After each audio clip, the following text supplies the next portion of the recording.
The fourth book of Moses, called Numbers.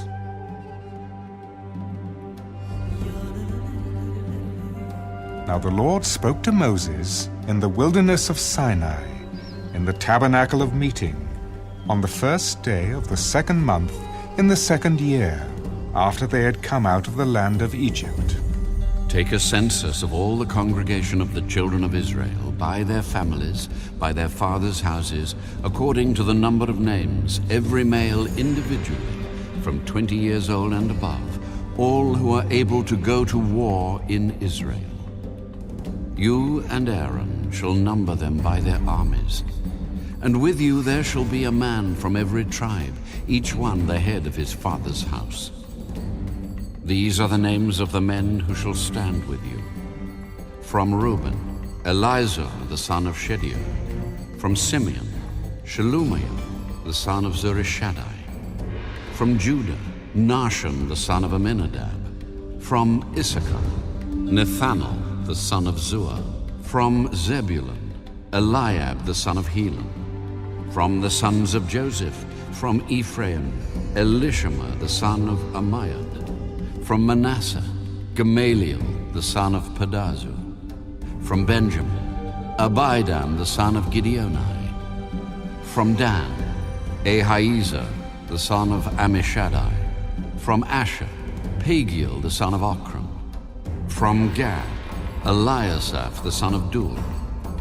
From Naphtali, Ahira the son of Enan. These were chosen from the congregation, leaders of their fathers' tribes, heads of the divisions in Israel.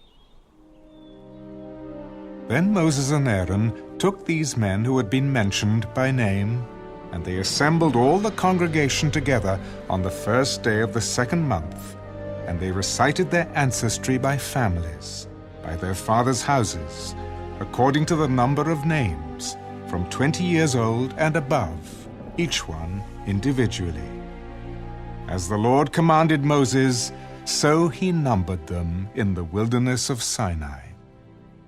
Now the children of Reuben, Israel's oldest son, their genealogies by their families, by their father's house, according to the number of names, every male individually, from 20 years old and above, all who were able to go to war. Those who were numbered of the tribe of Reuben were 46,500.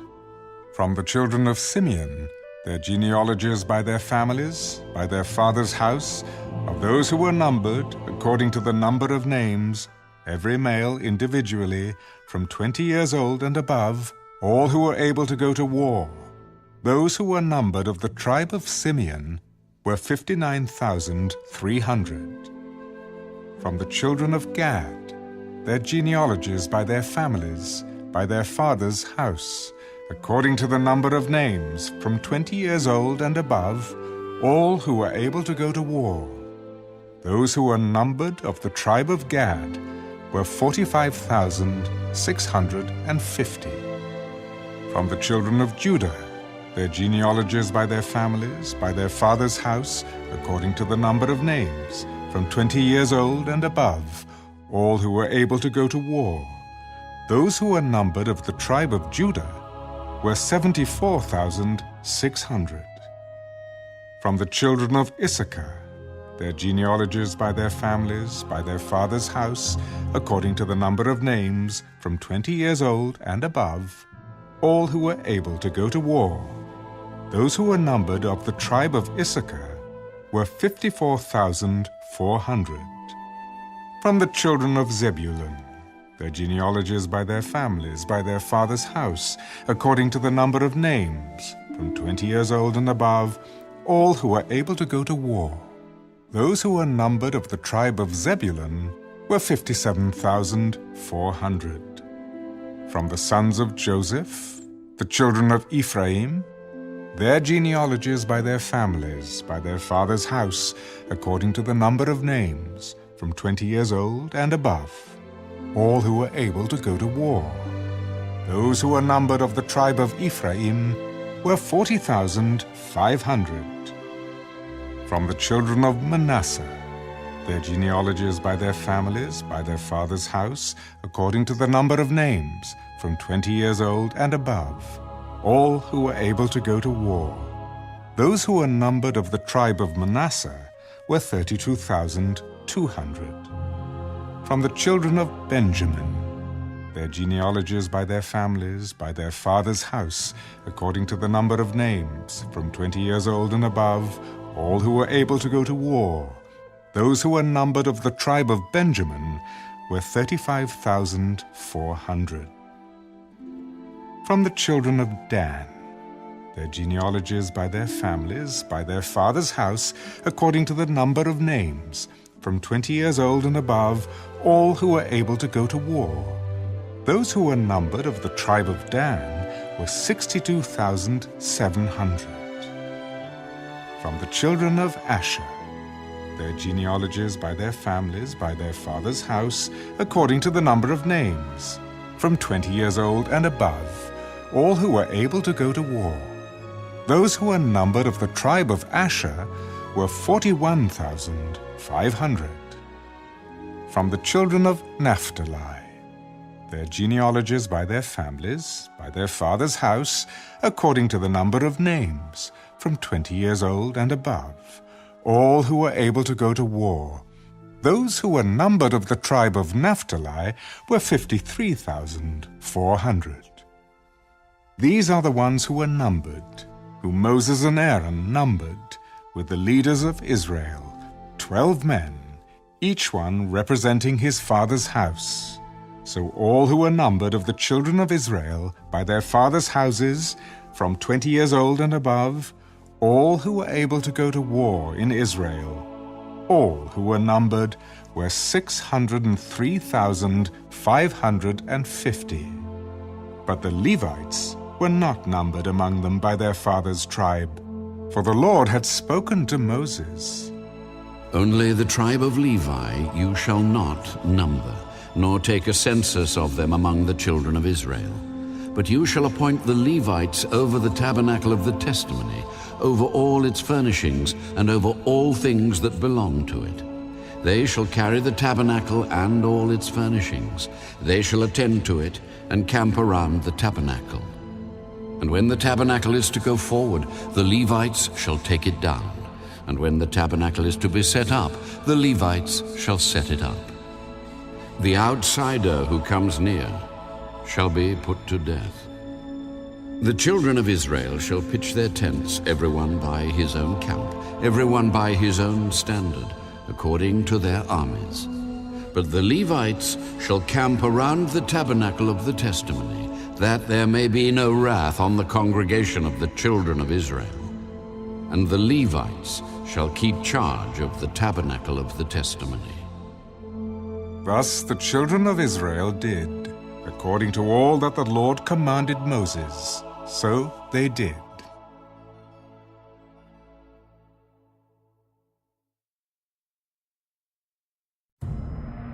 And the Lord spoke to Moses and Aaron. Every one of the children of Israel shall camp by his own standard, beside the emblems of his father's house. They shall camp some distance from the tabernacle of meeting. On the east side, toward the rising of the sun, those of the standard of the forces with Judah shall camp according to their armies. And Nahshon, the son of Amminadab, shall be the leader of the children of Judah. And his army was numbered at 74,600.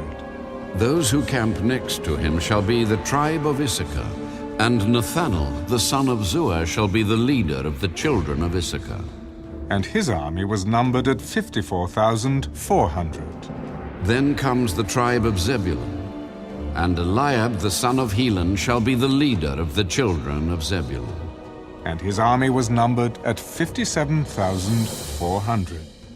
All who were numbered according to their armies of the forces with Judah, 186,400. These shall break camp first. On the south side shall be the standard of the forces with Reuben, according to their armies. And the leader of the children of Reuben shall be Elizur, the son of Shedeur. And his army was numbered at 46,500. Those who camp next to him shall be the tribe of Simeon, and the leader of the children of Simeon shall be Shelumiel, the son of Zurishaddai. And his army was numbered at 59,300. Then comes the tribe of Gad, and the leader of the children of Gad shall be Eliasaph, the son of Reuel. And his army was numbered at 45,650. All who were numbered according to their armies of the forces with Reuben, 151,450, they shall be the second to break camp. And the tabernacle of meeting shall move out with the camp of the Levites in the middle of the camps. As they camp, so they shall move out, everyone in his place, by their standards.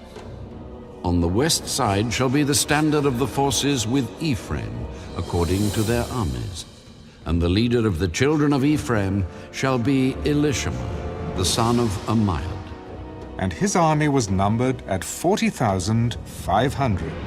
Next to him comes the tribe of Manasseh, and the leader of the children of Manasseh shall be Gamaliel, the son of Pedazur. And his army was numbered at 32,200. Then comes the tribe of Benjamin, and the leader of the children of Benjamin shall be Abidan, the son of Gideoni. And his army was numbered at 35,400. All who were numbered according to their armies of the forces with Ephraim, 108,100, they shall be the third to break camp.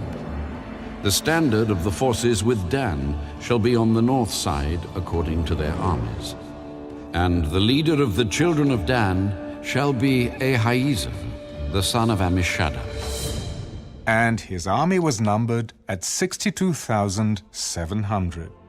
Those who camp next to him shall be the tribe of Asher, and the leader of the children of Asher shall be Pagiel, the son of Ochran. And his army was numbered at 41,500. Then comes the tribe of Naphtali, and the leader of the children of Naphtali shall be Ahira, the son of Enan. And his army was numbered at 53,400.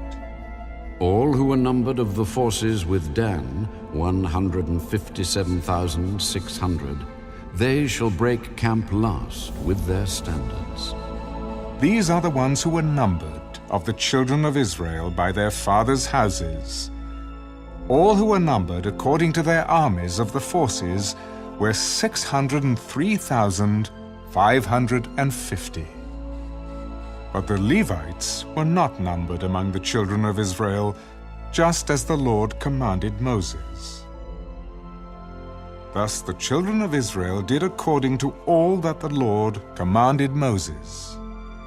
So they camped by their standards, and so they broke camp, each one by his family, according to their fathers' houses.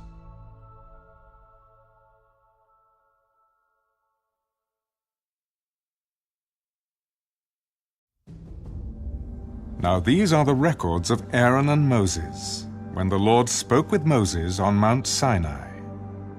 And these are the names of the sons of Aaron: Nadab, the firstborn, and Abihu, Eleazar, and Ithamar.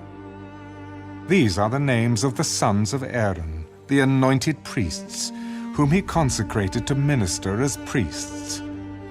Nadab and Abihu had died before the Lord when they offered profane fire before the Lord in the wilderness of Sinai, and they had no children. So Eleazar and Ithamar ministered as priests in the presence of Aaron their father. And the Lord spoke to Moses, "Bring the tribe of Levi near, and present them before Aaron the priest, that they may serve him. And they shall attend to his needs and the needs of the whole congregation before the tabernacle of meeting, to do the work of the tabernacle. Also they shall attend to all the furnishings of the tabernacle of meeting, and to the needs of the children of Israel, to do the work of the tabernacle. And you shall give the Levites to Aaron and his sons. They are given entirely to him from among the children of Israel. So you shall appoint Aaron and his sons, and they shall attend to their priesthood. but the outsider who comes near shall be put to death. Now behold, I myself have taken the Levites from among the children of Israel, instead of every firstborn who opens the womb among the children of Israel. Therefore the Levites shall be mine, because all the firstborn are mine. On the day that I struck all the firstborn in the land of Egypt, I sanctified to myself all the firstborn in Israel, both man and beast. They shall be mine. I am the Lord. Then the Lord spoke to Moses in the wilderness of Sinai. Number the children of Levi by their fathers' houses, by their families. You shall number every male from a month old and above. So Moses numbered them according to the word of the Lord, as he was commanded. These were the sons of Levi, by their names: Gershon, Kohath, and Merari. And these are the names of the sons of Gershon, by their families: Libni and Shimei. And the sons of Kohath, by their families: Amram, Izahar, Hebron, and Uzziel. And the sons of Merari, by their families: Malai and Mushai.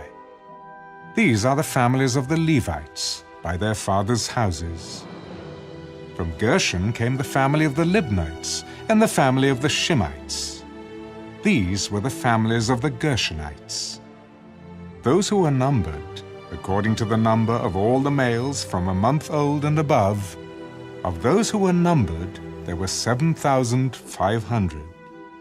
The families of the Gershonites were to camp behind the tabernacle westward.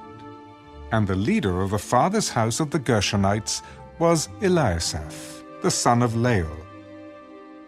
The duties of the children of Gershon in the tabernacle of meeting included the tabernacle, the tent with its covering, the screen for the door of the tabernacle of meeting, the screen for the door of the court, the hangings of the court which are around the tabernacle and the altar, and their cords, according to all the work relating to them. From Kohath came the family of the Amramites, the family of the Izrahites, the family of the Hebronites, and the family of the Azraelites. These were the families of the Kohathites. According to the number of all the males, from a month old and above, there were 8,600, keeping charge of the sanctuary. The families of the children of Kohath were to camp on the south side of the tabernacle. And the leader of the father's house of the families of the Kohathites was Elizaphan, the son of Uzziel. Their duty included the ark, the table, the lampstand, the altars, the utensils of the sanctuary with which they ministered, the screen, and all the work relating to them. And Eleazar, the son of Aaron, the priest, was to be chief over the leaders of the Levites, with oversight of those who kept charge of the sanctuary. From Merari came the family of the Malites and the family of the Mushites. These were the families of Merari, and those who were numbered, according to the number of all the males from a month old and above, were 6,200. The leader of the father's house of the families of Merari was Zuriel, the son of Abihail. These were to camp on the north side of the tabernacle.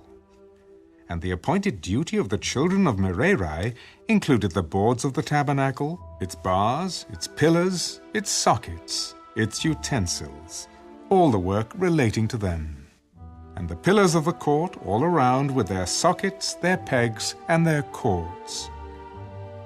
Moreover, those who were to camp before the tabernacle on the east, before the tabernacle of meeting, were Moses, Aaron, and his sons, keeping charge of the sanctuary to meet the needs of the children of Israel. But the outsider who came near was to be put to death. All who were numbered of the Levites, whom Moses and Aaron numbered at the commandment of the Lord, by their families, all the males from a month old and above, were 22,000. Then the Lord said to Moses, Number all the firstborn males of the children of Israel from a month old and above, and take the number of their names. And you shall take the Levites for me, I am the Lord, instead of all the firstborn among the children of Israel, and the livestock of the Levites instead of all the firstborn among the livestock of the children of Israel. So Moses numbered all the firstborn among the children of Israel, as the Lord commanded him. And all the firstborn males, according to the number of names from a month old and above, of those who were numbered of them, were 22,273. Then the Lord spoke to Moses. Take the Levites instead of all the firstborn among the children of Israel, and the livestock of the Levites instead of their livestock. The Levites shall be mine. I am the Lord. And for the redemption of the 273 of the firstborn of the children of Israel, who are more than the number of the Levites, you shall take 5 shekels for each one individually. You shall take them in the currency of the shekel of the sanctuary, the shekel of 20 gerahs. And you shall give the money with which the excess number of them is redeemed to Aaron and his sons. So Moses took the redemption money from those who were over and above, those who were redeemed by the Levites. From the firstborn of the children of Israel he took the money, 1,365 shekels, according to the shekel of the sanctuary. And Moses gave their redemption money to Aaron and his sons, according to the word of the Lord, as the Lord commanded Moses.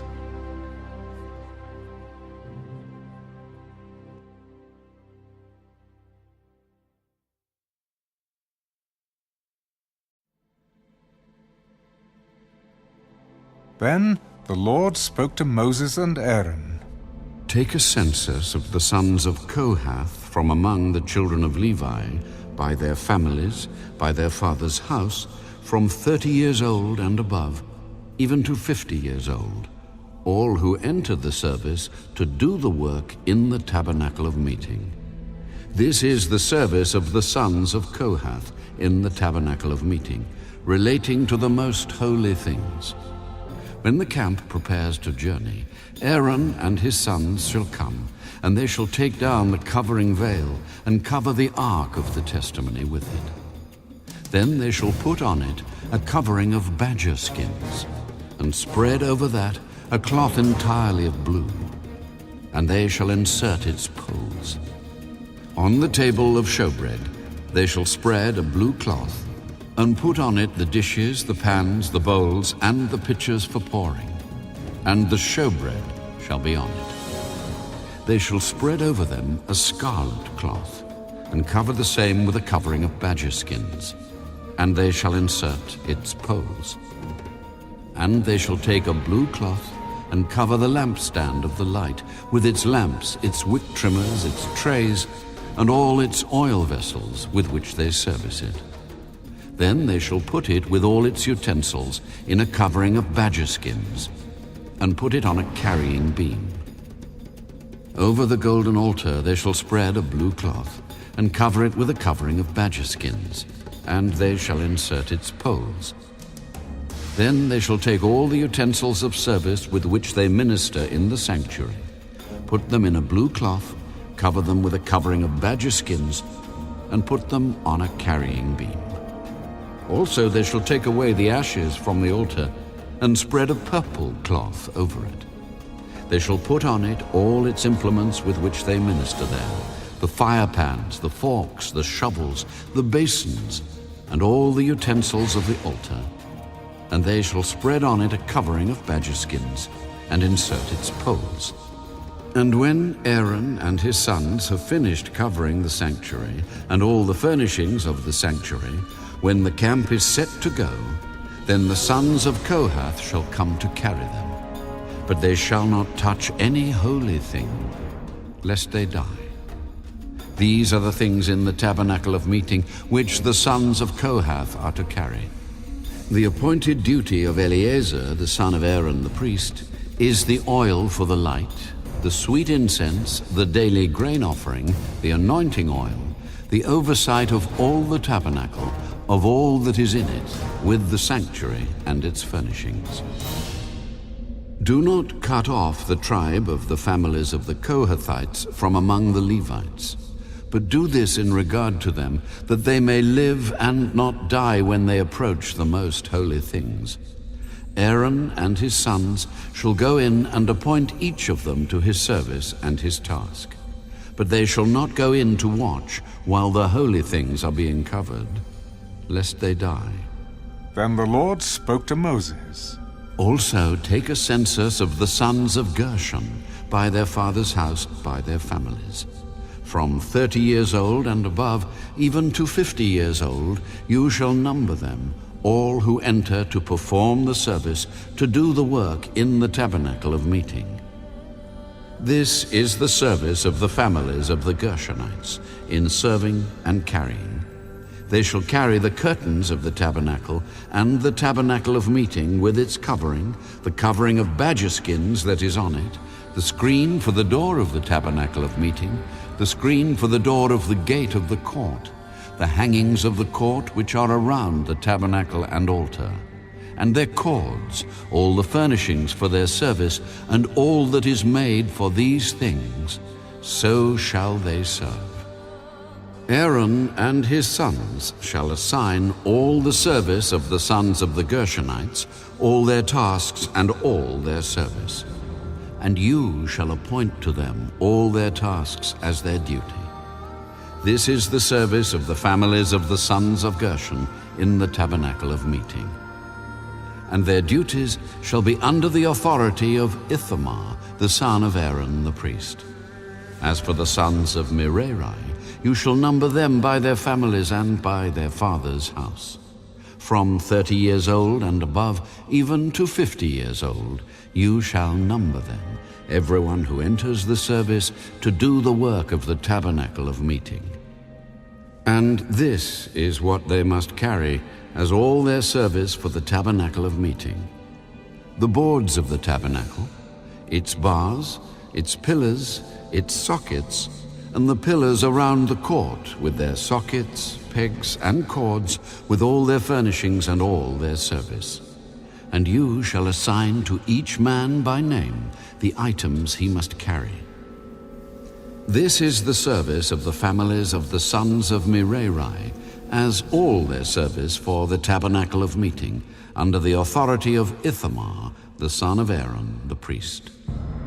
And Moses and Aaron and the leaders of the congregation numbered the sons of the Kohathites, by their families and by their father's house, from 30 years old and above, even to 50 years old, everyone who entered the service for work in the tabernacle of meeting. And those who were numbered by their families were 2,750. These were the ones who were numbered of the families of the Kohathites, all who might serve in the tabernacle of meeting, whom Moses and Aaron numbered according to the commandment of the Lord by the hand of Moses. And those who were numbered of the sons of Gershon, by their families and by their father's house, from 30 years old and above, even to 50 years old, everyone who entered the service for work in the tabernacle of meeting, those who were numbered by their families, by their father's house, were 2,630. These are the ones who were numbered of the families of the sons of Gershon, of all who might serve in the tabernacle of meeting, whom Moses and Aaron numbered according to the commandment of the Lord.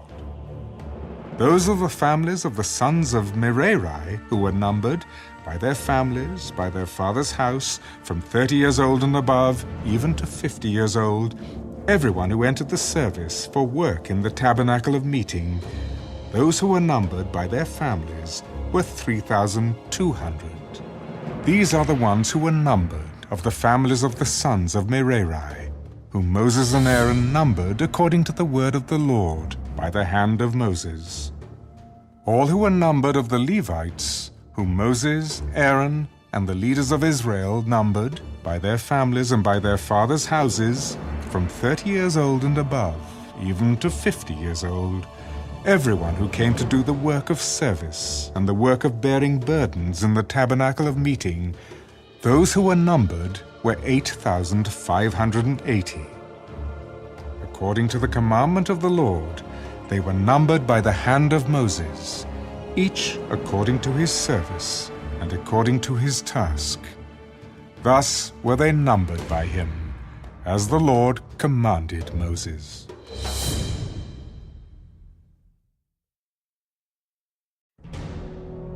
And the Lord spoke to Moses, Command the children of Israel that they put out of the camp every leper, everyone who has a discharge, and whoever becomes defiled by a corpse. You shall put out both male and female. You shall put them outside the camp, that they may not defile their camps, in the midst of which I dwell. And the children of Israel did so, and put them outside the camp. As the Lord spoke to Moses, so the children of Israel did. Then the Lord spoke to Moses, Speak to the children of Israel. When a man or woman commits any sin that men commit in unfaithfulness against the Lord, and that person is guilty, then he shall confess the sin which he has committed. He shall make restitution for his trespass in full, plus 1/5 of it, and give it to the one he has wronged. But if the man has no relative to whom restitution may be made for the wrong, the restitution for the wrong must go to the Lord for the priest, in addition to the ram of the atonement with which atonement is made for him. Every offering of all the holy things of the children of Israel, which they bring to the priest, shall be his. And every man's holy things shall be his. Whatever any man gives the priest shall be his. Speak to the children of Israel, and say to them, If any man's wife goes astray, and behaves unfaithfully toward him, and a man lies with her carnally, and it is hidden from the eyes of her husband, and it is concealed that she has defiled herself, and there was no witness against her, nor was she caught, if the spirit of jealousy comes upon him, and he becomes jealous of his wife who has defiled herself, or if the spirit of jealousy comes upon him, and he becomes jealous of his wife, although she has not defiled herself, then the man shall bring his wife to the priest. He shall bring the offering required for her, 1/10 of an ephah of barley meal. He shall pour no oil on it, and put no frankincense on it, because it is a grain offering of jealousy, an offering for remembering, for bringing iniquity to remembrance. And the priest shall bring her near, and set her before the Lord. The priest shall take holy water in an earthen vessel, and take some of the dust that is on the floor of the tabernacle, and put it into the water. Then the priest shall stand the woman before the Lord, uncover the woman's head, and put the offering for remembering in her hands, which is the grain offering of jealousy. And the priest shall have in his hand the bitter water that brings a curse. And the priest shall put her under oath, and say to the woman, If no man has lain with you, and if you have not gone astray to uncleanness while under your husband's authority, be free from this bitter water that brings a curse. But if you have gone astray while under your husband's authority, and if you have defiled yourself, and some man other than your husband has lain with you, then the priest shall put the woman under the oath of the curse. And he shall say to the woman, The Lord make you a curse and an oath among your people, when the Lord makes your thigh rot and your belly swell. And may this water that causes the curse go into your stomach, and make your belly swell, and your thigh rot. Then the woman shall say, Amen, so be it. Then the priest shall write these curses in a book, and he shall scrape them off into the bitter water. And he shall make the woman drink the bitter water that brings a curse, and the water that brings the curse shall enter her to become bitter. Then the priest shall take the grain offering of jealousy from the woman's hand, shall wave the offering before the Lord, and bring it to the altar. And the priest shall take a handful of the offering as its memorial portion, burn it on the altar, and afterward make the woman drink the water. When he has made her drink the water, then it shall be, if she has defiled herself and behaved unfaithfully toward her husband, that the water that brings a curse will enter her, and become bitter, and her belly will swell, her thigh will rot, and the woman will become a curse among her people. But if the woman has not defiled herself and is clean, then she shall be free and may conceive children. This is the law of jealousy, when a wife, while under her husband's authority, goes astray and defiles herself, or when the spirit of jealousy comes upon a man and he becomes jealous of his wife. Then he shall stand the woman before the Lord, and the priest shall execute all this law upon her. Then the man shall be free from iniquity, but that woman shall bear her guilt.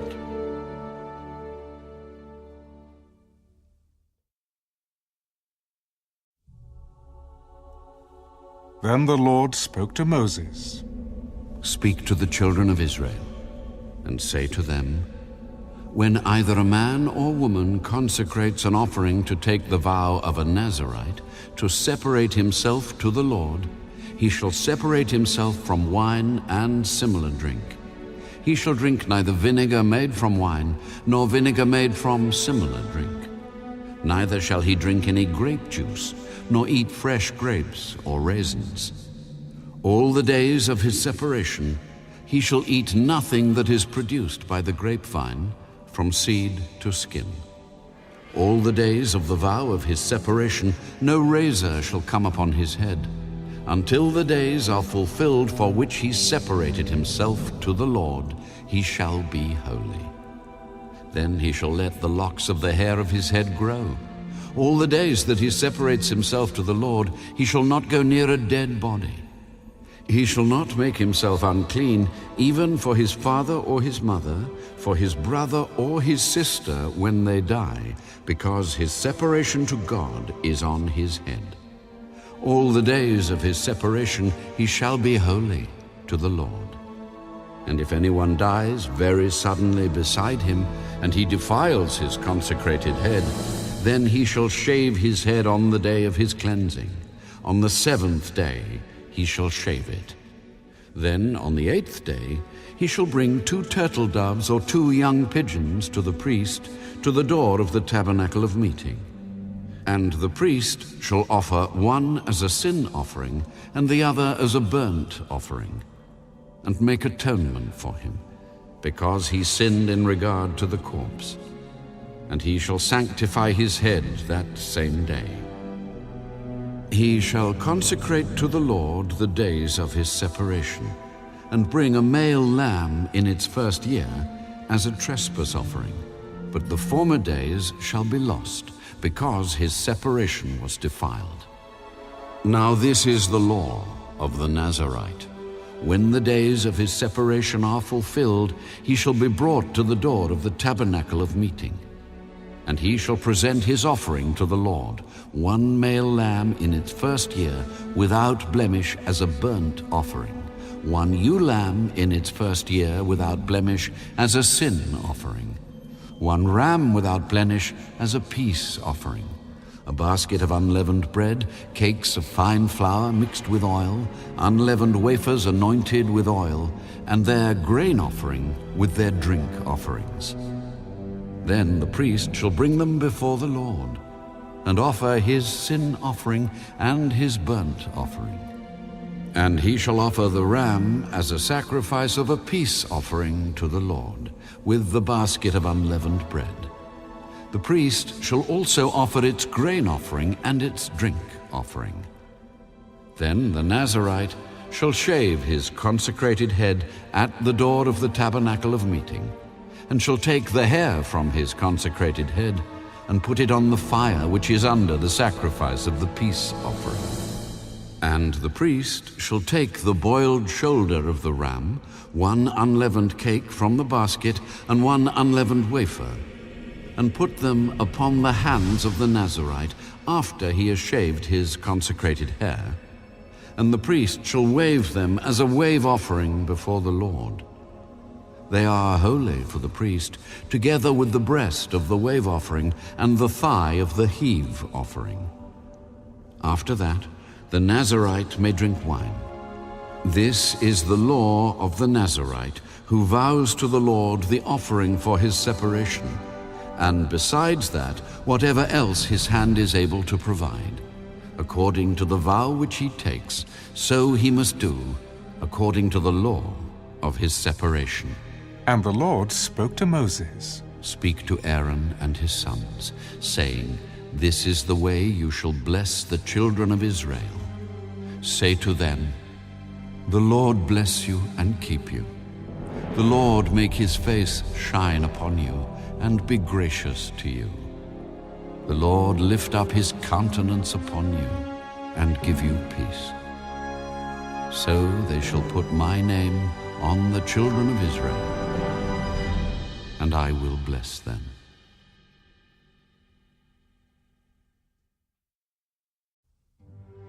Now it came to pass, when Moses had finished setting up the tabernacle, that he anointed it and consecrated it and all its furnishings, and the altar and all its utensils. So he anointed them and consecrated them.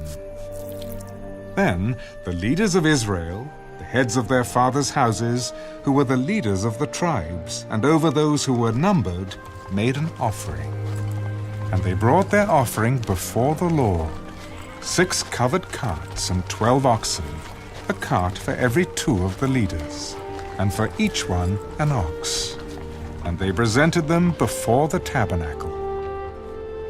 Then the Lord spoke to Moses. Accept these from them, that they may be used in doing the work of the tabernacle of meeting. And you shall give them to the Levites, to every man according to his service. So Moses took the carts and the oxen and gave them to the Levites. 2 carts and 4 oxen he gave to the sons of Gershon, according to their service.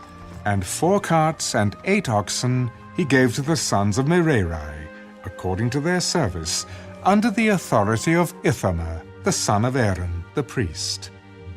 But to the sons of Kohath he gave none, because theirs was the service of the holy things, which they carried on their shoulders. Now the leaders offered the dedication offering for the altar when it was anointed. So the leaders offered their offering before the altar. But the Lord said to Moses, They shall offer their offering 1 leader each day for the dedication of the altar. And the one who offered his offering on the first day was Nahshon, the son of Amminadab, from the tribe of Judah. His offering was 1 silver platter, the weight of which was 130 shekels, and 1 silver bowl of 70 shekels, according to the shekel of the sanctuary, both of them full of fine flour mixed with oil, as a grain offering. 1 gold pan of 10 shekels, full of incense, 1 young bull, 1 ram, and 1 male lamb in its first year, as a burnt offering. 1 kid of the goats as a sin offering, and for the sacrifice of peace offerings, 2 oxen, 5 rams, 5 male goats, and 5 male lambs in their first year. This was the offering of Nahshon, the son of Amminadab. On the second day, Nethanel, the son of Zuar, leader of Issachar, presented an offering. For his offering, he offered 1 silver platter, the weight of which was 130 shekels, and 1 silver bowl of 70 shekels, according to the shekel of the sanctuary, both of them full of fine flour mixed with oil as a grain offering. 1 gold pan of 10 shekels, full of incense, 1 young bull, 1 ram, and 1 male lamb in its first year as a burnt offering. 1 kid of the goats as a sin offering, and as the sacrifice of peace offerings, 2 oxen, 5 rams, 5 male goats, and 5 male lambs in their first year. This was the offering of Nathanael, the son of Zuar. On the third day, Eliab, the son of Helon, leader of the children of Zebulun, presented an offering. His offering was 1 silver platter, the weight of which was 130 shekels, and 1 silver bowl of 70 shekels, according to the shekel of the sanctuary, both of them full of fine flour mixed with oil as a grain offering, 1 gold pan of 10 shekels full of incense, 1 young bull, 1 ram, and 1 male lamb in its first year as a burnt offering, 1 kid of the goats as a sin offering, and for the sacrifice of peace offerings, 2 oxen, 5 rams, 5 male goats, and 5 male lambs in their first year. This was the offering of Eliab, the son of Helon. On the fourth day, Elizur, the son of Shedeur, leader of the children of Reuben, presented an offering. His offering was 1 silver platter, the weight of which was 130 shekels, and 1 silver bowl of 70 shekels, according to the shekel of the sanctuary, both of them full of fine flour mixed with oil as a grain offering, 1 gold pan of 10 shekels, full of incense, 1 young bull, 1 ram, 1 male lamb in its first year as a burnt offering, 1 kid of the goats as a sin offering, and as the sacrifice of peace offerings, 2 oxen, 5 rams, 5 male goats, and 5 male lambs in their first year. This was the offering of Elizur, the son of Shedeur. On the fifth day, Shelumiel, the son of Zurishaddai, leader of the children of Simeon, presented an offering. His offering was 1 silver platter, the weight of which was 130 shekels, and 1 silver bowl of 70 shekels, according to the shekel of the sanctuary, both of them full of fine flour mixed with oil, as a grain offering, 1 gold pan of 10 shekels, full of incense, 1 young bull, 1 ram, and 1 male lamb in its first year as a burnt offering, 1 kid of the goats as a sin offering, and as the sacrifice of peace offerings, 2 oxen, 5 rams, 5 male goats, and 5 male lambs in their first year. This was the offering of Shelumiel, the son of Zurishaddai. On the sixth day, Eliasaph, the son of Deuel, leader of the children of Gad, presented an offering. His offering was 1 silver platter, the weight of which was 130 shekels, and 1 silver bowl of 70 shekels, according to the shekel of the sanctuary, both of them full of fine flour mixed with oil, as a grain offering, 1 gold pan of 10 shekels full of incense, 1 young bull, 1 ram, and 1 male lamb in its first year, as a burnt offering, 1 kid of the goats as a sin offering, and as the sacrifice of peace offerings, 2 oxen, 5 rams, 5 male goats, and 5 male lambs in their first year. This was the offering of Eliasaph, the son of Deuel. On the seventh day, Elishama, the son of Ammihud, leader of the children of Ephraim, presented an offering. His offering was 1 silver platter, the weight of which was 130 shekels, and 1 silver bowl of 70 shekels, according to the shekel of the sanctuary, both of them full of fine flour mixed with oil as a grain offering, 1 gold pan of 10 shekels, full of incense, 1 young bull, 1 ram, and 1 male lamb in its first year as a burnt offering, 1 kid of the goats as a sin offering, and as the sacrifice of peace offerings, 2 oxen, 5 rams, 5 male goats, and 5 male lambs in their first year. This was the offering of Elishama, the son of Ammihud. On the eighth day, Gamaliel, the son of Pedazur, leader of the children of Manasseh, presented an offering. His offering was 1 silver platter, the weight of which was 130 shekels, and 1 silver bowl of 70 shekels, according to the shekel of the sanctuary, both of them full of fine flour mixed with oil as a grain offering, 1 gold pan of 10 shekels, full of incense, 1 young bull, 1 ram, and 1 male lamb in its first year as a burnt offering, 1 kid of the goats as a sin offering, and as the sacrifice of peace offering, 2 oxen, 5 rams, 5 male goats, and 5 male lambs in their first year. This was the offering of Gamaliel, the son of Pedazur. On the 9th day, Abidan, the son of Gideoni, leader of the children of Benjamin, presented an offering.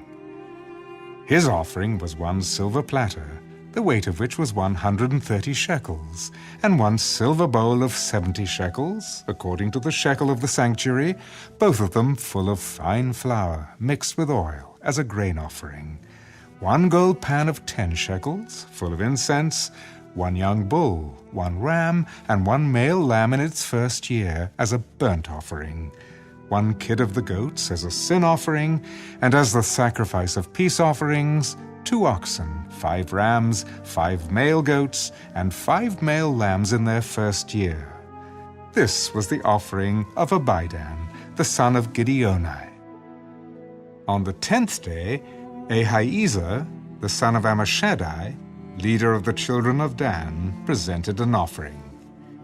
His offering was 1 silver platter, the weight of which was 130 shekels, and 1 silver bowl of 70 shekels, according to the shekel of the sanctuary, both of them full of fine flour mixed with oil, as a grain offering, 1 gold pan of 10 shekels, full of incense, 1 young bull, 1 ram, and 1 male lamb in its first year as a burnt offering, 1 kid of the goats as a sin offering, and as the sacrifice of peace offerings, 2 oxen, 5 rams, 5 male goats, and 5 male lambs in their first year.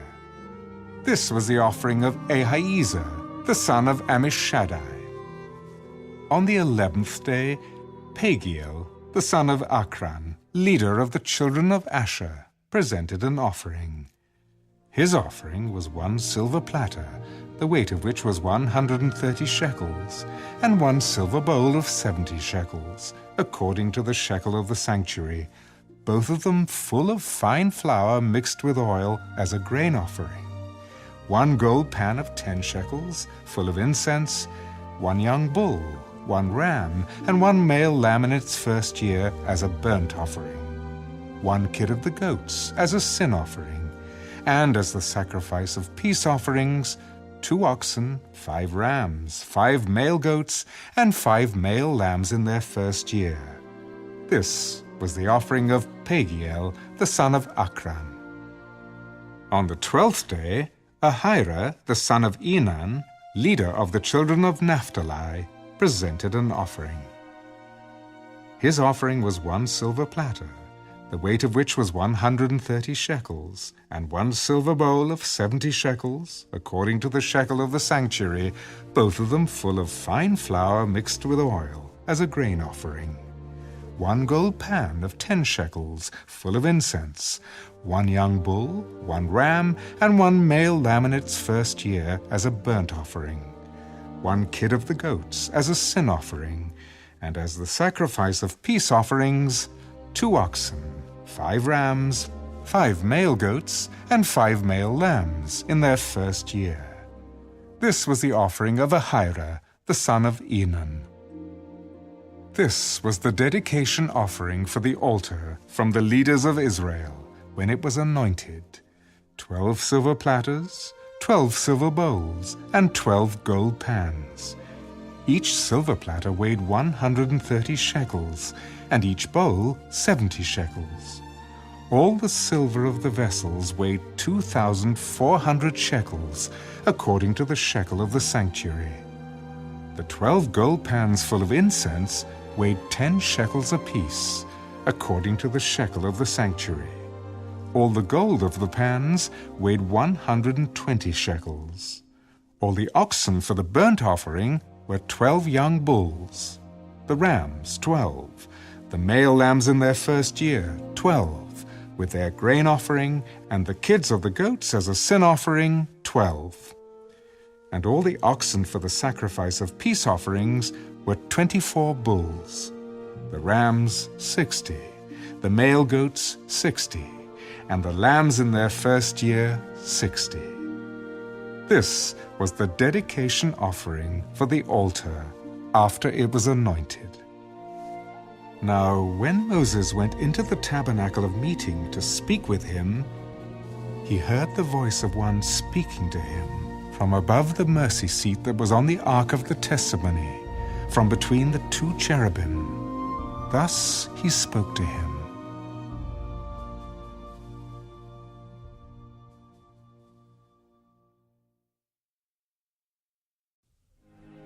And the Lord spoke to Moses. Speak to Aaron, and say to him, when you arrange the lamps, the 7 lamps shall give light in front of the lampstand. And Aaron did so. He arranged the lamps to face toward the front of the lampstand, as the Lord commanded Moses. Now this workmanship of the lampstand was hammered gold. From its shaft to its flowers, it was hammered work. According to the pattern which the Lord had shown Moses, so he made the lampstand. Then the Lord spoke to Moses. Take the Levites from among the children of Israel, and cleanse them ceremonially. Thus you shall do to them to cleanse them. Sprinkle water of purification on them, and let them shave all their body, and let them wash their clothes, and so make themselves clean. Then let them take a young bull with its grain offering of fine flour mixed with oil. And you shall take another young bull as a sin offering. And you shall bring the Levites before the tabernacle of meeting, and you shall gather together the whole congregation of the children of Israel. So you shall bring the Levites before the Lord. And the children of Israel shall lay their hands on the Levites, and Aaron shall offer the Levites before the Lord, like a wave offering from the children of Israel, that they may perform the work of the Lord.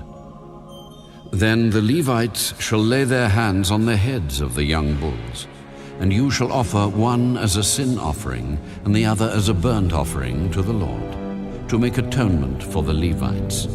And you shall stand the Levites before Aaron and his sons, and then offer them like a wave offering to the Lord. Thus you shall separate the Levites from among the children of Israel, and the Levites shall be mine. After that the Levites shall go in to service the tabernacle of meeting. So you shall cleanse them and offer them like a wave offering. For they are wholly given to me from among the children of Israel.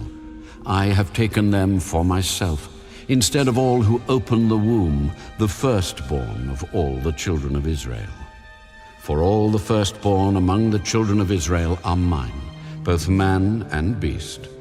On the day that I struck all the firstborn in the land of Egypt, I sanctified them to myself. I have taken the Levites instead of all the firstborn of the children of Israel, and I have given the Levites as a gift to Aaron and his sons from among the children of Israel, to do the work for the children of Israel in the tabernacle of meeting, and to make atonement for the children of Israel, that there be no plague among the children of Israel when the children of Israel come near the sanctuary. Thus Moses and Aaron and all the congregation of the children of Israel did to the Levites, according to all that the Lord commanded Moses concerning the Levites, so the children of Israel did to them. And the Levites purified themselves and washed their clothes.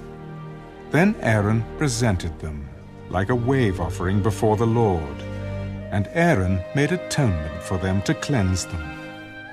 After that, the Levites went in to do their work in the tabernacle of meeting before Aaron and his sons. As the Lord commanded Moses concerning the Levites, so they did to them. Then the Lord spoke to Moses. This is what pertains to the Levites. From 25 years old and above, one may enter to perform service in the work of the tabernacle of meeting. And at the age of 50 years, they must cease performing this work, and shall work no more. They may minister with their brethren in the tabernacle of meeting to attend to needs, but they themselves shall do no work. Thus you shall do to the Levites regarding their duties.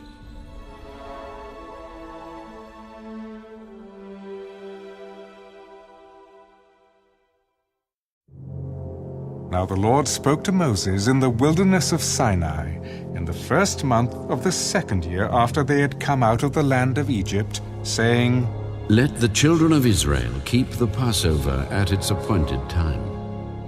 On the 14th day of this month, at twilight, you shall keep it at its appointed time. According to all its rites and ceremonies, you shall keep it. So Moses told the children of Israel that they should keep the Passover. And they kept the Passover on the 14th day of the first month at twilight, in the wilderness of Sinai, according to all that the Lord commanded Moses. So the children of Israel did. Now there were certain men who were defiled by a human corpse, so that they could not keep the Passover on that day. And they came before Moses and Aaron that day. We became defiled by a human corpse. Why are we kept from presenting the offering of the Lord at its appointed time among the children of Israel? Stand still, that I may hear what the Lord will command concerning you. Then the Lord spoke to Moses. Speak to the children of Israel, saying, If any one of you or your posterity is unclean because of a corpse, or is far away on a journey, he may still keep the Lord's Passover. On the 14th day of the second month at twilight, they may keep it. They shall eat it with unleavened bread and bitter herbs. They shall leave none of it until morning, nor break one of its bones. According to all the ordinances of the Passover, they shall keep it. But the man who is clean and is not on a journey and ceases to keep the Passover, that same person shall be cut off from among his people, because he did not bring the offering of the Lord at its appointed time. That man shall bear his sin. And if a stranger dwells among you, and would keep the Lord's Passover, he must do so according to the rite of the Passover, and according to its ceremony. You shall have one ordinance, both for the stranger and the native of the land. Now, on the day that the tabernacle was raised up, the cloud covered the tabernacle, the tent of the testimony. From evening until morning, it was above the tabernacle like the appearance of fire. So it was always. The cloud covered it by day, and the appearance of fire by night. Whenever the cloud was taken up from above the tabernacle, after that the children of Israel would journey. And in the place where the cloud settled, there the children of Israel would pitch their tents. At the command of the Lord, the children of Israel would journey, and at the command of the Lord they would camp. As long as the cloud stayed above the tabernacle, they remained encamped. Even when the cloud continued long, many days above the tabernacle, the children of Israel kept the charge of the Lord and did not journey. So it was, when the cloud was above the tabernacle a few days, according to the command of the Lord, they would remain encamped, and according to the command of the Lord, they would journey. So it was, when the cloud remained only from evening until morning. When the cloud was taken up in the morning, then they would journey. Whether by day or by night, whenever the cloud was taken up, they would journey. Whether it was 2 days, a month, or a year that the cloud remained above the tabernacle, the children of Israel would remain encamped and not journey. But when it was taken up, they would journey. At the command of the Lord, they remained encamped, and at the command of the Lord, they journeyed. They kept the charge of the Lord, at the command of the Lord, by the hand of Moses.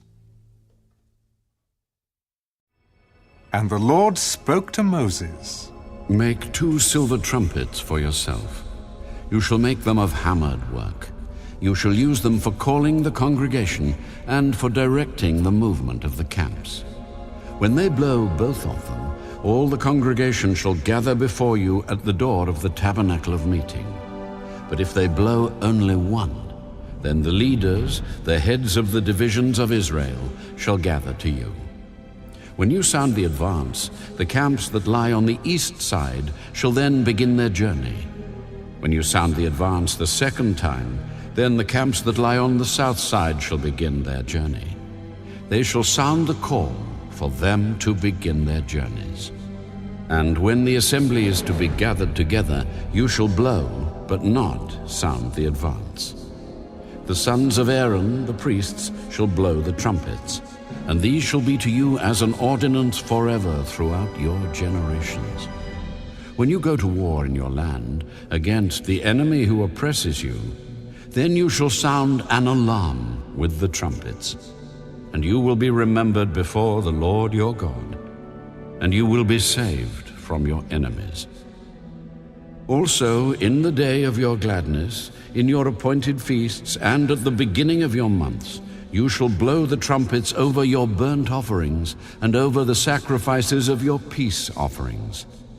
And they shall be a memorial for you before your God. I am the Lord your God. Now it came to pass, on the 20th day of the second month, in the second year, that the cloud was taken up from above the tabernacle of the testimony. And the children of Israel set out from the wilderness of Sinai on their journeys. Then the cloud settled down in the wilderness of Paran.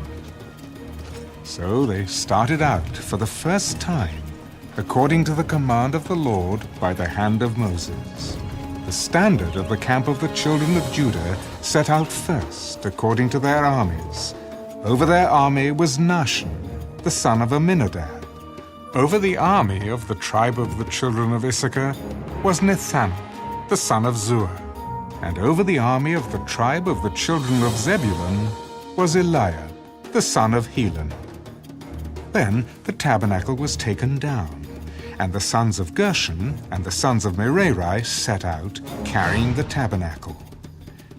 And the standard of the camp of Reuben set out, according to their armies. Over their army was Elizur, the son of Shedeur. Over the army of the tribe of the children of Simeon was Shelumiel, the son of Zurishaddai. And over the army of the tribe of the children of Gad was Eliasaph, the son of Duel. Then the Kohathites set out, carrying the holy things. The tabernacle would be prepared for their arrival. And the standard of the camp of the children of Ephraim set out, according to their armies. Over their army was Elishama, the son of Ammihud. Over the army of the tribe of the children of Manasseh was Gamaliel, the son of Pedazur. And over the army of the tribe of the children of Benjamin was Abidan, the son of Gideoni. Then the standard of the camp of the children of Dan, the rearguard of all the camps, set out, according to their armies. Over their army was Ahiezer, the son of Ammishaddai. Over the army of the tribe of the children of Asher was Pagiel, the son of Akran. And over the army of the tribe of the children of Naphtali was Ahira, the son of Enan. Thus was the order of march of the children of Israel, according to their armies, when they began their journey. Now Moses said to Hobab, the son of Ruel, the Midianite, Moses' father-in-law, We are setting out for the place of which the Lord said, I will give it to you. Come with us, and we will treat you well. For the Lord has promised good things to Israel. I will not go, but I will depart to my own land and to my relatives. Please do not leave, inasmuch as you know how we are to camp in the wilderness, and you can be our eyes.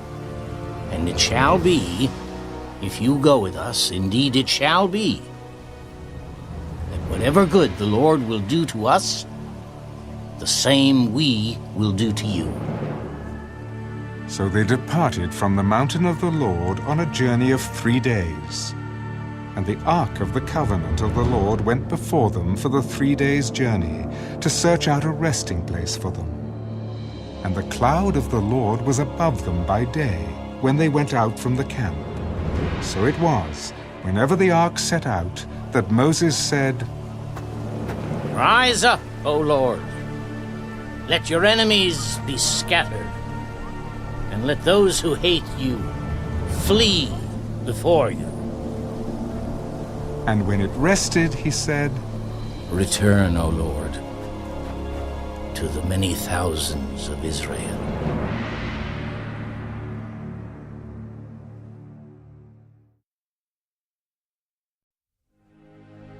Now when the people complained, it displeased the Lord, for the Lord heard it, and his anger was aroused. So the fire of the Lord burned among them, and consumed some in the outskirts of the camp. Then the people cried out to Moses, and when Moses prayed to the Lord, the fire was quenched. So he called the name of the place Taberah, because the fire of the Lord had burned among them. Now the mixed multitude who were among them yielded to intense craving. So the children of Israel also wept again and said, Who will give us meat to eat? We remember the fish which we ate freely in Egypt, the cucumbers, the melons, the leeks, the onions, and the garlic. But now our whole being is dried up. There is nothing at all except this manna before our eyes. Now the manna was like coriander seed, and its color like the color of bdellium. The people went about and gathered it, ground it on millstones, or beat it in the mortar, cooked it in pans, and made cakes of it, and its taste was like the taste of pastry prepared with oil. And when the dew fell on the camp in the night, the manna fell on it. Then Moses heard the people weeping throughout their families, everyone at the door of his tent. And the anger of the Lord was greatly aroused. Moses also was displeased. So Moses said to the Lord, Why have you afflicted your servant? And why have I not found favor in your sight, that you have laid the burden of all these people on me? Did I conceive all these people? Did I beget them? That you should say to me, Carry them in your bosom as a guardian carries a nursing child, to the land which you swore to their fathers. Where am I to get meat to give all these people? For they weep all over me, saying, Give us meat, that we may eat. I am not able to bear all these people alone, because the burden is too heavy for me. If you treat me like this, please, kill me here and now, if I have found favor in your sight. And do not let me see my wretchedness. So the Lord said to Moses, Gather to me 70 men of the elders of Israel, whom you know to be the elders of the people and officers over them. Bring them to the tabernacle of meeting, that they may stand there with you. Then I will come down and talk with you there.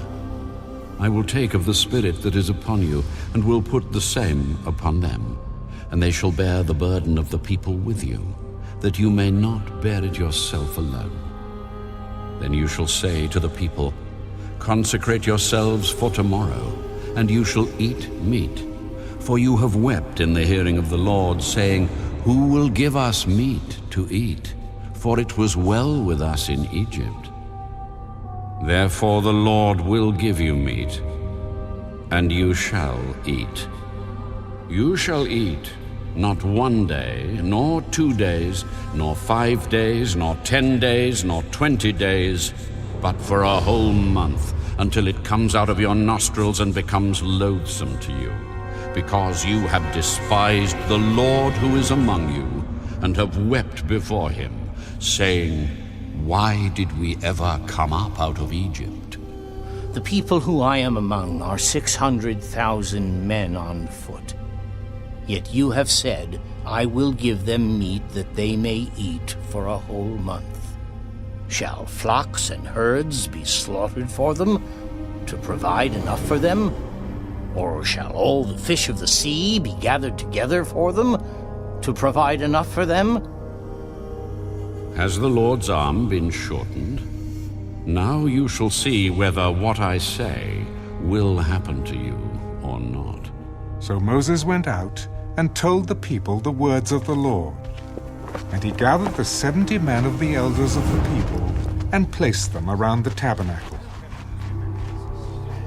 Then the Lord came down in the cloud and spoke to him, and took of the Spirit that was upon him, and placed the same upon the 70 elders. And it happened, when the Spirit rested upon them, that they prophesied, although they never did so again. But 2 men had remained in the camp. The name of one was Eldad, and the name of the other Medad. And the Spirit rested upon them. Now they were among those listed, but who had not gone out to the tabernacle. Yet they prophesied in the camp. And a young man ran and told Moses, Eldad and Medad are prophesying in the camp. So Joshua the son of Nun, Moses' assistant, one of his choice men, answered, Moses, my lord, forbid them. Then Moses said to him, Are you zealous for my sake? Oh, that all the Lord's people were prophets, and that the Lord would put his Spirit upon them. And Moses returned to the camp, both he and the elders of Israel.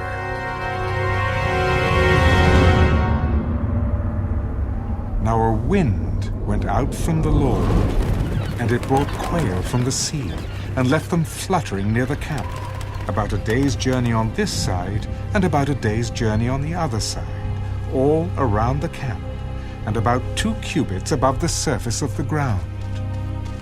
And the people stayed up all that day, all night, and all the next day, and gathered the quail. He who gathered least gathered 10 homers, and they spread them out for themselves all around the camp. But while the meat was still between their teeth, before it was chewed, the wrath of the Lord was aroused against the people. And the Lord struck the people with a very great plague.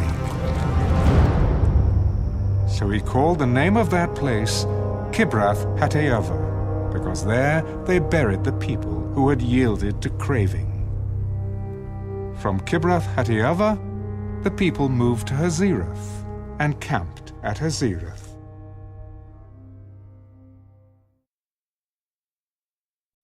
Then Miriam and Aaron spoke against Moses because of the Ethiopian woman whom he had married, for he had married an Ethiopian woman. Has the Lord indeed spoken only through Moses? Has he not spoken through us also? And the Lord heard it. Now the man Moses was very humble, more than all men who were on the face of the earth. Suddenly the Lord said to Moses, Aaron, and Miriam, Come out, you 3, to the tabernacle of meeting. So the 3 came out. Then the Lord came down in the pillar of cloud, and stood in the door of the tabernacle, and called Aaron and Miriam. And they both went forward. Then he said, Hear now my words. If there is a prophet among you, I, the Lord, make myself known to him in a vision. I speak to him in a dream. Not so with my servant Moses. He is faithful in all my house. I speak with him, face to face, even plainly, and not in dark sayings. And he sees the form of the Lord. Why then were you not afraid to speak against my servant Moses? So the anger of the Lord was aroused against them, and he departed. And when the cloud departed from above the tabernacle, suddenly Miriam became leprous, as white as snow. Then Aaron turned toward Miriam, and there she was, a leper. So Aaron said to Moses, Oh, my lord, please do not lay this sin on us. in which we have done foolishly and in which we have sinned. Please do not let her be as one dead, whose flesh is half consumed when he comes out of his mother's womb." So Moses cried out to the Lord, Please, heal her, O God, I pray. Then the Lord said to Moses, If her father had but spit in her face, would she not be shamed 7 days? Let her be shut out of the camp 7 days, and afterward she may be received again. So Miriam was shut out of the camp 7 days, and the people did not journey till Miriam was brought in again. And afterward the people moved from Hazerath and camped in the wilderness of Paran.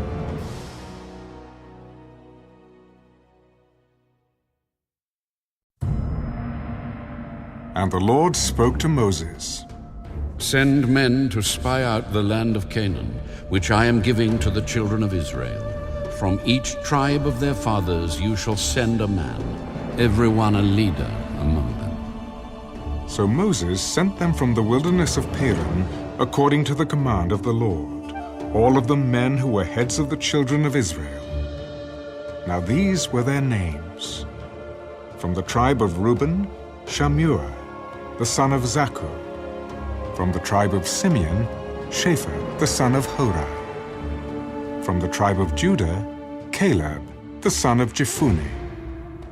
From the tribe of Issachar, Igal, the son of Joseph. From the tribe of Ephraim, Hoshea, the son of Nun. From the tribe of Benjamin, Peltai, the son of Raphu. From the tribe of Zebulun, Gadiel, the son of Sodai. From the tribe of Joseph, that is, from the tribe of Manasseh, Gadai, the son of Susai. From the tribe of Dan, Amiel, the son of Gemalli. From the tribe of Asher, Sethur, the son of Michael. From the tribe of Naphtali, Nabai, the son of Vapsai. From the tribe of Gad, Geuel, the son of Machai. These are the names of the men whom Moses sent to spy out the land. And Moses called Hoshea, the son of Nun, Joshua. Then Moses sent them to spy out the land of Canaan, and said to them, Go up this way into the south, and go up to the mountains, and see what the land is like, whether the people who dwell in it are strong or weak, few or many, whether the land they dwell in is good or bad, whether the cities they inhabit are like camps or strongholds, whether the land is rich or poor, and whether there are forests there or not. Be of good courage, and bring some of the fruit of the land. Now the time was the season of the first ripe grapes. So they went up and spied out the land from the wilderness of Zin as far as Rehob, near the entrance of Hamath. And they went up through the south and came to Hebron. Ahiman, Shishai, and Talmai, the descendants of Anak, were there. Now Hebron was built 7 years before Zoan in Egypt. Then they came to the valley of Eshcol, and there cut down a branch with one cluster of grapes. They carried it between 2 of them on a pole. They also brought some of the pomegranates and figs. The place was called the Valley of Eshcol, because of the cluster which the men of Israel cut down there. And they returned from spying out the land after 40 days. Now they departed and came back to Moses and Aaron and all the congregation of the children of Israel in the wilderness of Paran, at Kadesh. They brought back word to them and to all the congregation, and showed them the fruit of the land. Then they told him, We went to the land where you sent us. It truly flows with milk and honey, and this is its fruit. Nevertheless, the people who dwell in the land are strong. The cities are fortified and very large. Moreover, we saw the descendants of Anak there. The Amalekites dwell in the land of the south. The Hittites, the Jebusites, and the Amorites dwell in the mountains. And the Canaanites dwell by the sea and along the banks of the Jordan. Then Caleb quieted the people before Moses. Let us go up at once and take possession, for we are well able to overcome it. But the men who had gone up with him said, We are not able to go up against the people, for they are stronger than we. And they gave the children of Israel a bad report of the land which they had spied out. The land through which we have gone as spies is a land that devours its inhabitants. And all the people whom we saw in it are men of great stature. There we saw the giants. The descendants of Anak came from the giants, and we were like grasshoppers in our own sight, and so we were in their sight.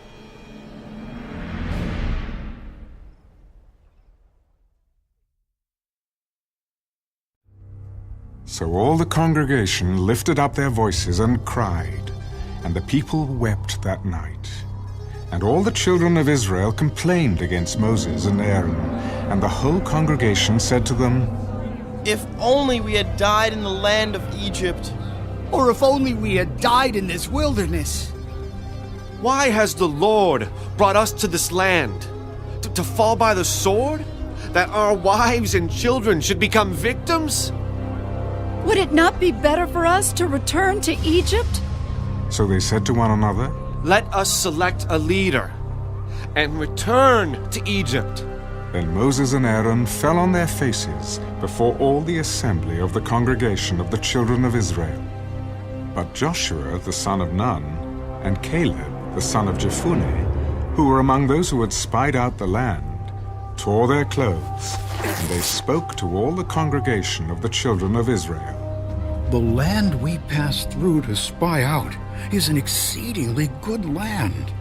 If the Lord delights in us, then he will bring us into this land and give it to us, a land which flows with milk and honey. Only do not rebel against the Lord, nor fear the people of the land, for they are our bread. Their protection has departed from them, and the Lord is with us. Do not fear them. And all the congregation said to stone them with stones. Now the glory of the Lord appeared in the tabernacle of meeting before all the children of Israel. Then the Lord said to Moses, How long will these people reject me? And how long will they not believe me with all the signs which I have performed among them? I will strike them with the pestilence and disinherit them, and I will make of you a nation greater and mightier than they. And Moses said to the Lord, Then the Egyptians will hear it. For by your might you brought these people up from among them, and they will tell it to the inhabitants of this land. They have heard that you, Lord, are among these people.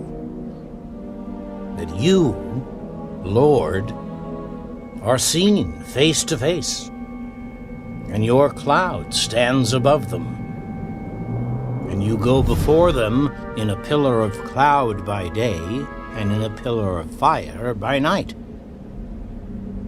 Now, if you kill these people as one man, then the nations which have heard of your fame will speak, saying, Because the Lord was not able to bring this people to the land which he swore to give them, therefore he killed them in the wilderness. And now, I pray, let the power of my Lord be great, just as you have spoken, saying, The Lord is long-suffering and abundant in mercy, forgiving iniquity and transgression. But he by no means clears the guilty, visiting the iniquity of the fathers on the children to the third and fourth generation. Pardon the iniquity of this people, I pray, according to the greatness of your mercy. just as you have forgiven this people from Egypt, even until now. I have pardoned, according to your word. But truly, as I live, all the earth shall be filled with the glory of the Lord, because all these men who have seen my glory, and the signs which I did in Egypt and in the wilderness, and have put me to the test now these 10 times, and have not heeded my voice, they certainly shall not see the land of which I swore to their fathers, nor shall any of those who rejected me see it. But my servant Caleb, because he has a different spirit in him and has followed me fully, I will bring into the land where he went, and his descendants shall inherit it. Now the Amalekites and the Canaanites dwell in the valley. Tomorrow turn and move out into the wilderness by way of the Red Sea. And the Lord spoke to Moses and Aaron. How long shall I bear with this evil congregation who complain against me? I have heard the complaints which the children of Israel make against me. Say to them, as I live, says the Lord, just as you have spoken in my hearing, so I will do to you. The carcasses of you who have complained against me shall fall in this wilderness, all of you who were numbered according to your entire number, from 20 years old and above, except for Caleb, the son of Jephunneh, and Joshua, the son of Nun. You shall by no means enter the land which I swore I would make you dwell in. But your little ones, whom you said would be victims, I will bring in, and they shall know the land which you have despised. But as for you, your carcasses shall fall in this wilderness, and your sons shall be shepherds in the wilderness 40 years, and bear the brunt of your infidelity, until your carcasses are consumed in the wilderness. According to the number of the days in which you spied out the land, 40 days, for each day you shall bear your guilt 1 year, namely 40 years, and you shall know my rejection. I, the Lord, have spoken this. I will surely do so to all this evil congregation who are gathered together against me. In this wilderness they shall be consumed, and there they shall die. Now the men whom Moses sent to spy out the land, who returned and made all the congregation complain against him by bringing a bad report of the land, those very men who brought the evil report about the land died by the plague before the Lord. But Joshua the son of Nun and Caleb the son of Jephunneh remained alive, of the men who went to spy out the land. Then Moses told these words to all the children of Israel, and the people mourned greatly. And they rose early in the morning and went up to the top of the mountain, saying, Here we are, and we will go up to the place which the Lord has promised, for we have sinned. And Moses said, Now why do you transgress the command of the Lord? For this will not succeed. Do not go up, lest you be defeated by your enemies, for the Lord is not among you. For the Amalekites and the Canaanites are there before you, and you shall fall by the sword because you have turned away from the Lord. The Lord will not be with you. But they presumed to go up to the mountaintop. Nevertheless, neither the ark of the covenant of the Lord nor Moses departed from the camp. Then the Amalekites and the Canaanites who dwelt in that mountain came down and attacked them and drove them back as far as Hormah.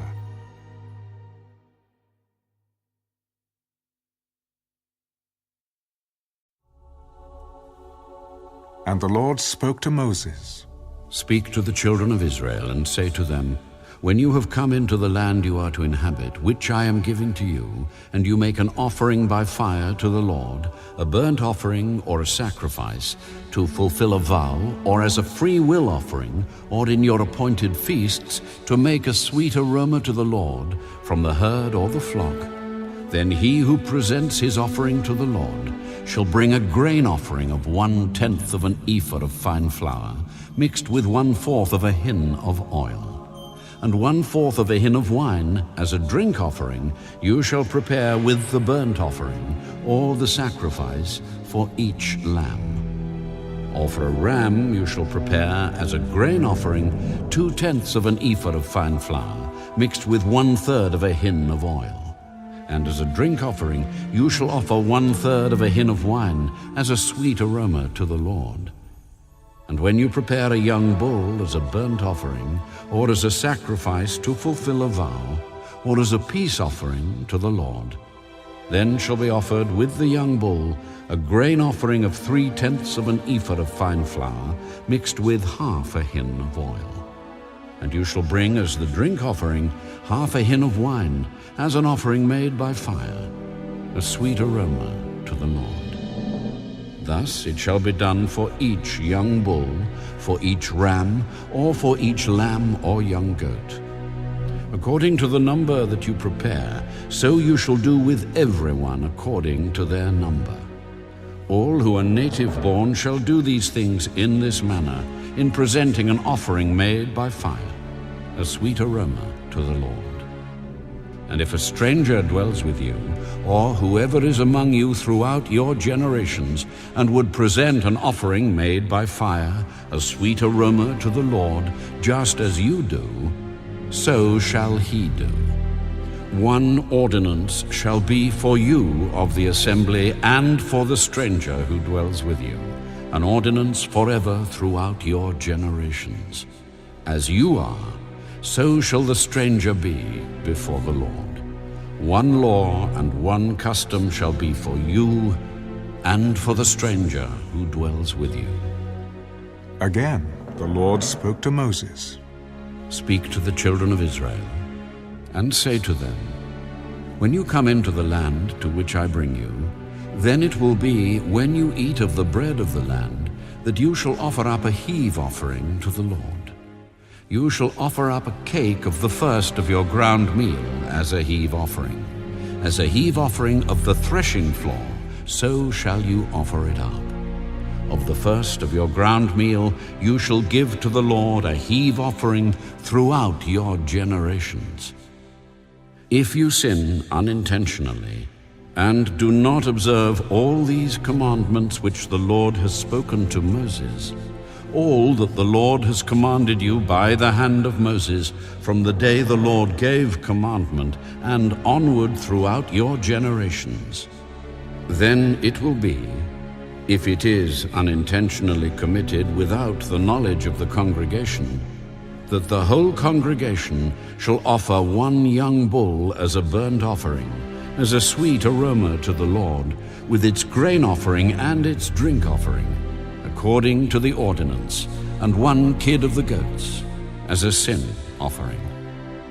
So the priest shall make atonement for the whole congregation of the children of Israel, and it shall be forgiven them, for it was unintentional. They shall bring their offering, an offering made by fire to the Lord, and their sin offering before the Lord for their unintended sin. It shall be forgiven the whole congregation of the children of Israel, and the stranger who dwells among them, because all the people did it unintentionally. And if a person sins unintentionally, then he shall bring a female goat in its first year, as a sin offering. So the priest shall make atonement for the person who sins unintentionally, when he sins unintentionally before the Lord, to make atonement for him, and it shall be forgiven him.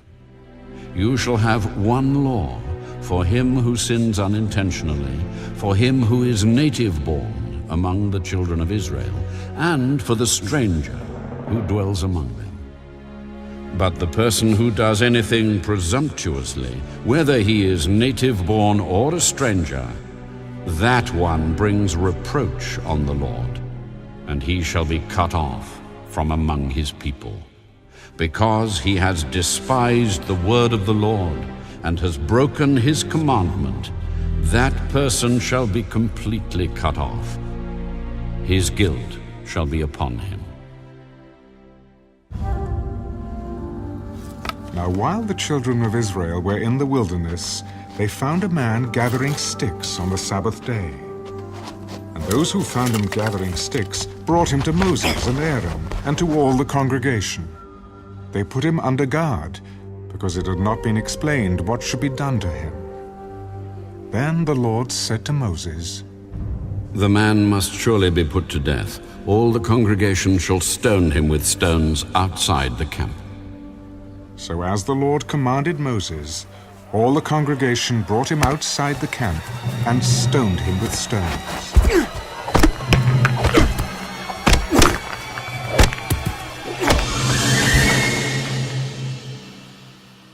And he died. Again, the Lord spoke to Moses. Speak to the children of Israel. Tell them to make tassels on the corners of their garments throughout their generations, and to put a blue thread in the tassels of the corners. And you shall have the tassel, that you may look upon it and remember all the commandments of the Lord, and do them, and that you may not follow the harlotry to which your own heart and your own eyes are inclined, and that you may remember and do all my commandments, and be holy for your God. I am the Lord your God, who brought you out of the land of Egypt to be your God. I am the Lord your God.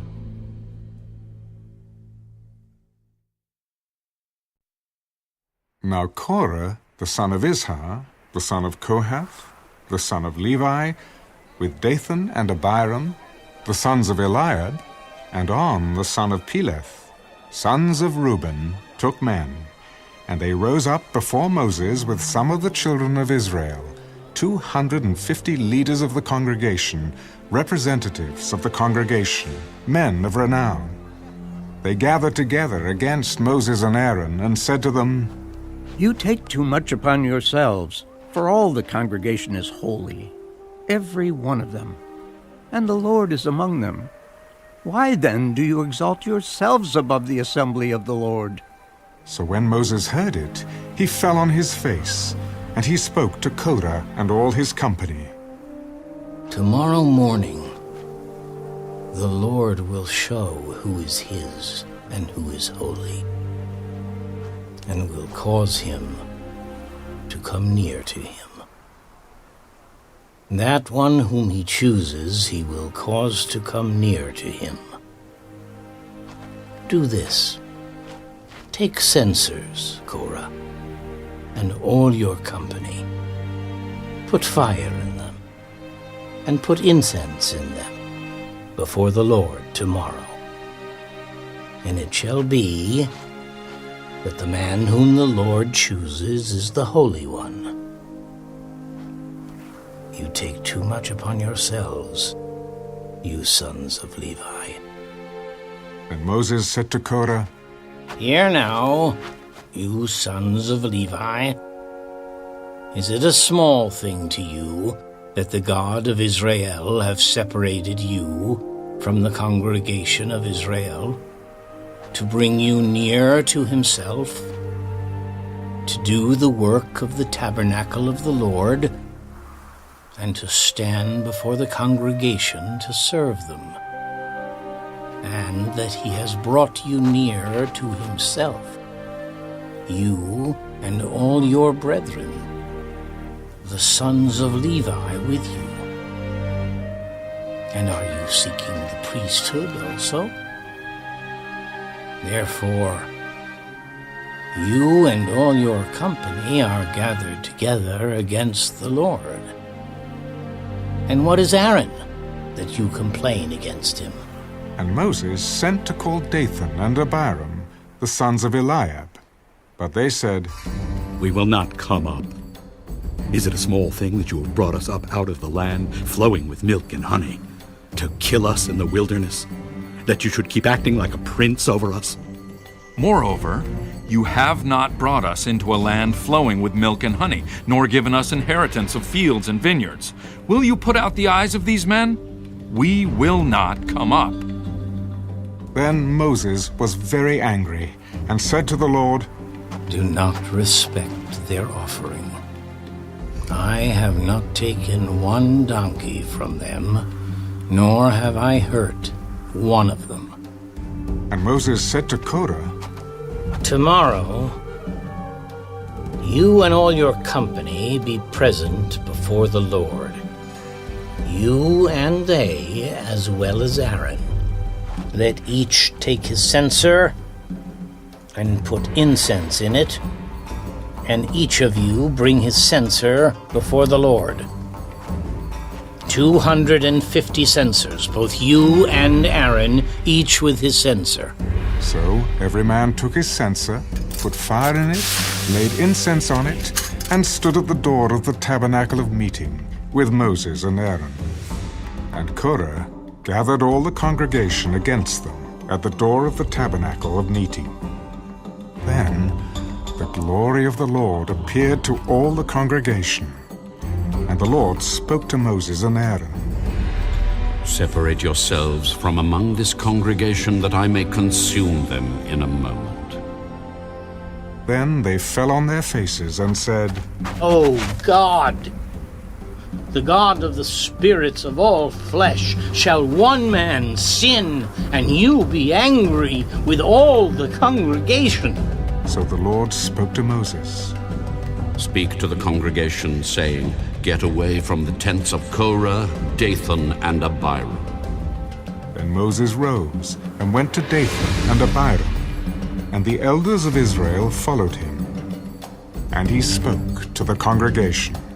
Depart now from the tents of these wicked men. Touch nothing of theirs, lest you be consumed in all their sins. So they got away from around the tents of Korah, Dathan, and Abiram, and Dathan and Abiram came out and stood at the door of their tents with their wives, their sons, and their little children. And Moses said, By this you shall know that the Lord has sent me to do all these works. For I have not done them of my own will. If these men die naturally like all men, or if they are visited by the common fate of all men, then the Lord has not sent me. But if the Lord creates a new thing, and the earth opens its mouth and swallows them up with all that belongs to them, and they go down alive into the pit, then you will understand that these men have rejected the Lord. Now it came to pass, as he finished speaking all these words, that the ground split apart under them, and the earth opened its mouth and swallowed them up, with their households and all the men with Korah, with all their goods. So they and all those with them went down alive into the pit. The earth closed over them, and they perished from among the assembly. Then all Israel who were around them fled at their cry, for they said, Lest the earth swallow us up also! And a fire came out from the Lord and consumed the 250 men who were offering incense. Then the Lord spoke to Moses. Tell Eleazar, the son of Aaron the priest, to pick up the censers out of the blaze, for they are holy, and scatter the fire some distance away. The censers of these men who sinned against their own souls, let them be made into hammered plates, as a covering for the altar. Because they presented them before the Lord, therefore they are holy, and they shall be a sign to the children of Israel. So Eleazar the priest took the bronze censers, which those who were burned up had presented, and they were hammered out as a covering on the altar, to be a memorial to the children of Israel, that no outsider who is not a descendant of Aaron should come near to offer incense before the Lord, that he might not become like Korah and his companions, just as the Lord had said to him through Moses. On the next day, all the congregation of the children of Israel complained against Moses and Aaron. You have killed the people of the Lord. Now it happened, when the congregation had gathered against Moses and Aaron, that they turned toward the tabernacle of meeting. And suddenly the cloud covered it, and the glory of the Lord appeared. Then Moses and Aaron came before the tabernacle of meeting, and the Lord spoke to Moses. Get away from among this congregation, that I may consume them in a moment. And they fell on their faces. So Moses said to Aaron, Take a censer and put fire in it from the altar. Put incense on it, and take it quickly to the congregation, and make atonement for them. For wrath has gone out from the Lord. The plague has begun. Then Aaron took it, as Moses commanded, and ran into the midst of the assembly, and already the plague had begun among the people. So he put in the incense and made atonement for the people. And he stood between the dead and the living. So the plague was stopped. Now those who died in the plague were 14,700, besides those who died in the Korah incident. So Aaron returned to Moses at the door of the tabernacle of meeting, for the plague had stopped.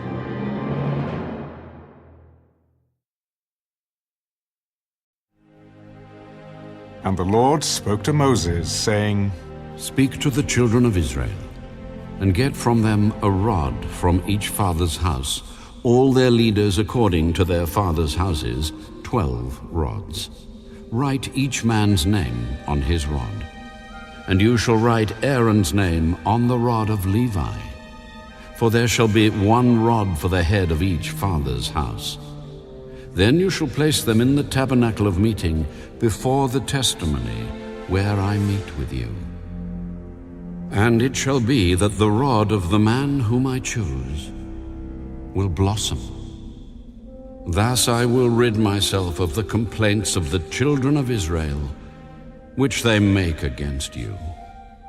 So Moses spoke to the children of Israel, and each of their leaders gave him a rod apiece. For each leader, according to their fathers' houses, 12 rods. And the rod of Aaron was among their rods. And Moses placed the rods before the Lord in the tabernacle of witness. Now it came to pass on the next day that Moses went into the tabernacle of witness, and behold, the rod of Aaron of the house of Levi had sprouted and put forth buds, had produced blossoms, and yielded ripe almonds. Then Moses brought out all the rods from before the Lord to all the children of Israel, and they looked, and each man took his rod. And the Lord said to Moses, Bring Aaron's rod back before the testimony, to be kept as a sign against the rebels, that you may put their complaints away from me, lest they die. Thus did Moses, just as the Lord had commanded him, so he did. So the children of Israel spoke to Moses. Surely we die. We perish. We all perish. Whoever even comes near the tabernacle of the Lord must die. Shall we all utterly die?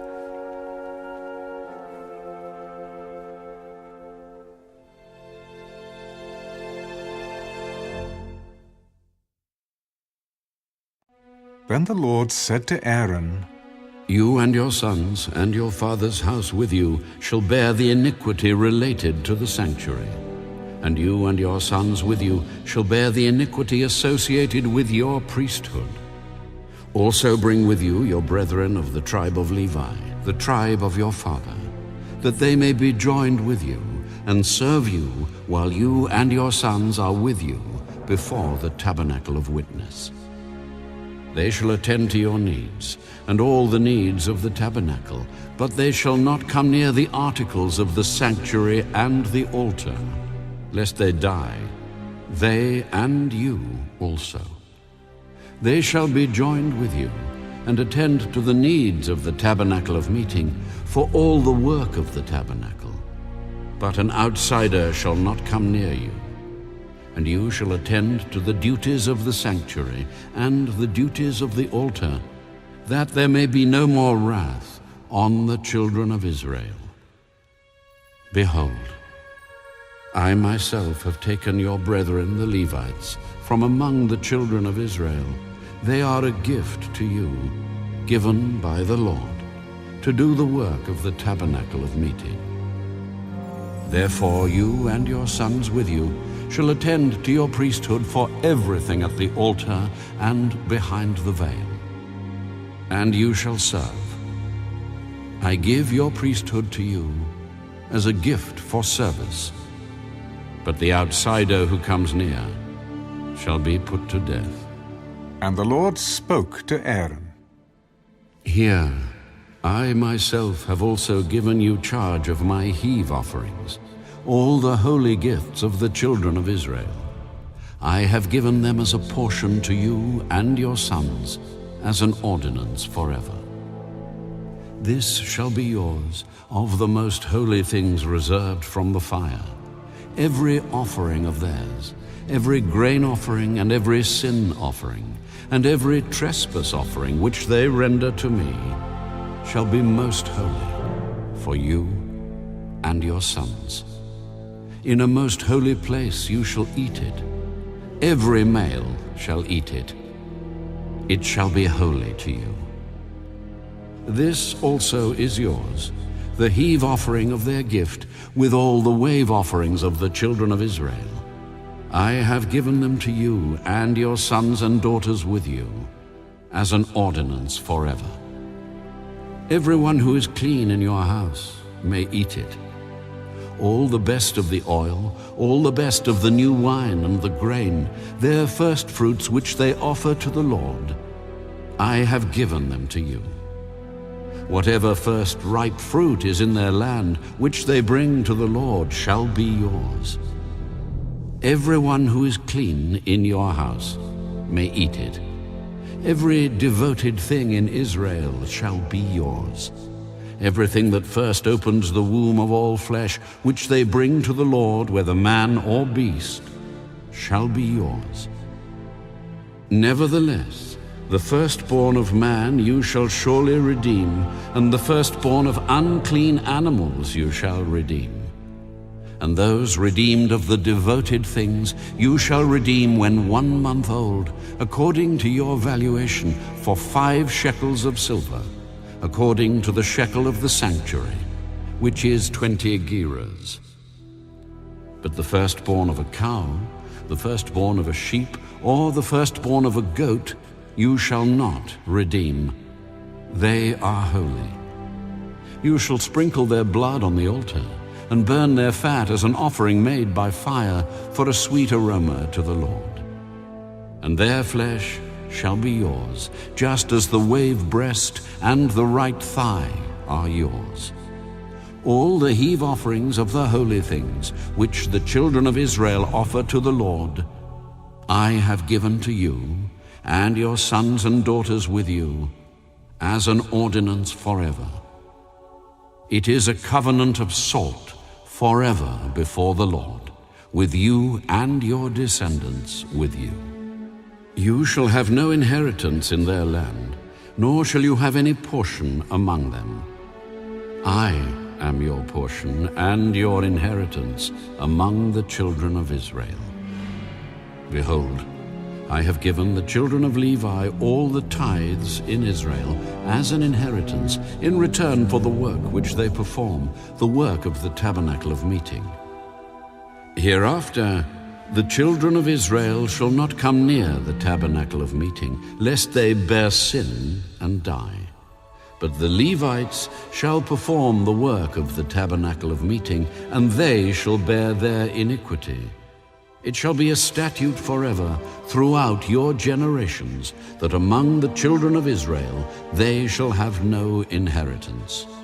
For the tithes of the children of Israel, which they offer up as a heave offering to the Lord, I have given to the Levites as an inheritance. Therefore I have said to them, among the children of Israel they shall have no inheritance. Then the Lord spoke to Moses. Speak thus to the Levites, and say to them, when you take from the children of Israel the tithes which I have given you from them as your inheritance, then you shall offer up a heave offering of it to the Lord, 1/10 of the tithe. And your heave offering shall be reckoned to you as though it were the grain of the threshing floor, and as the fullness of the winepress. Thus you shall also offer a heave offering to the Lord from all your tithes which you receive from the children of Israel. And you shall give the Lord's heave offering from it to Aaron the priest. Of all your gifts, you shall offer up every heave offering due to the Lord from all the best of them, the consecrated part of them. Therefore you shall say to them, when you have lifted up the best of it, then the rest shall be accounted to the Levites as the produce of the threshing floor, and as the produce of the winepress. You may eat it in any place, you and your households, for it is your reward for your work in the tabernacle of meeting. And you shall bear no sin because of it, when you have lifted up the best of it. But you shall not profane the holy gifts of the children of Israel, lest you die.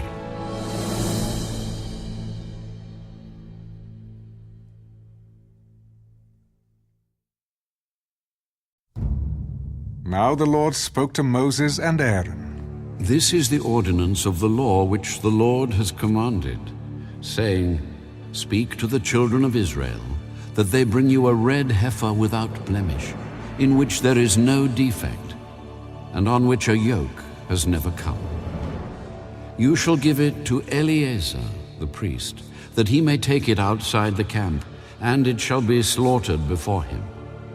And Eleazar the priest shall take some of its blood with his finger, and sprinkle some of its blood 7 times directly in front of the tabernacle of meeting. Then the heifer shall be burned in his sight. Its hide, its flesh, its blood, and its offal shall be burned.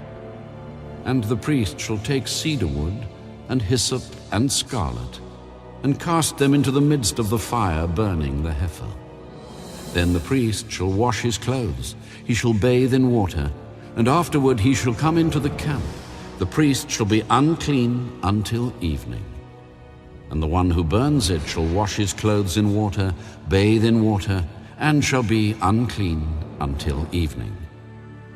Then a man who is clean shall gather up the ashes of the heifer, and store them outside the camp in a clean place. And they shall be kept for the congregation of the children of Israel, for the water of purification. It is for purifying from sin. And the one who gathers the ashes of the heifer shall wash his clothes, and be unclean until evening. It shall be a statute forever to the children of Israel, and to the stranger who dwells among them. He who touches the dead body of anyone shall be unclean 7 days. He shall purify himself with the water on the 3rd day, and on the 7th day. Then he will be clean. But if he does not purify himself on the 3rd day and on the 7th day, he will not be clean. Whoever touches the body of anyone who has died and does not purify himself defiles the tabernacle of the Lord. That person shall be cut off from Israel. He shall be unclean, because the water of purification was not sprinkled on him. His uncleanness is still on him. This is the law when a man dies in a tent. All who come into the tent and all who are in the tent shall be unclean 7 days. And every open vessel which has no cover fastened on it is unclean. Whoever in the open field touches one who is slain by a sword, or who has died, or a bone of a man, or a grave, shall be unclean 7 days. And for an unclean person they shall take some of the ashes of the heifer burnt for purification from sin, and running water shall be put on them in a vessel. A clean person shall take hyssop and dip it in the water, sprinkle it on the tent, on all the vessels, on all the persons who were there, or on the one who touched a bone, the slain, the dead, or a grave. The clean person shall sprinkle the unclean on the 3rd day and on the 7th day. And on the 7th day he shall purify himself, wash his clothes and bathe in water, and at evening he shall be clean. But the man who is unclean and does not purify himself, that person shall be cut off from among the assembly, because he has defiled the sanctuary of the Lord. The water of purification has not been sprinkled on him. He is unclean.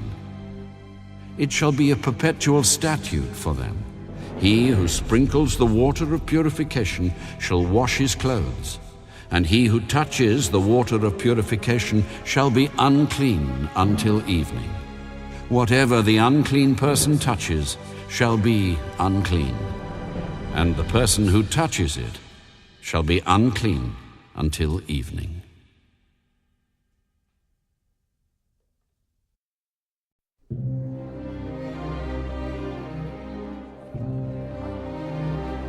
Then the children of Israel, the whole congregation, came into the wilderness of Zin in the 1st month, and the people stayed in Kadesh.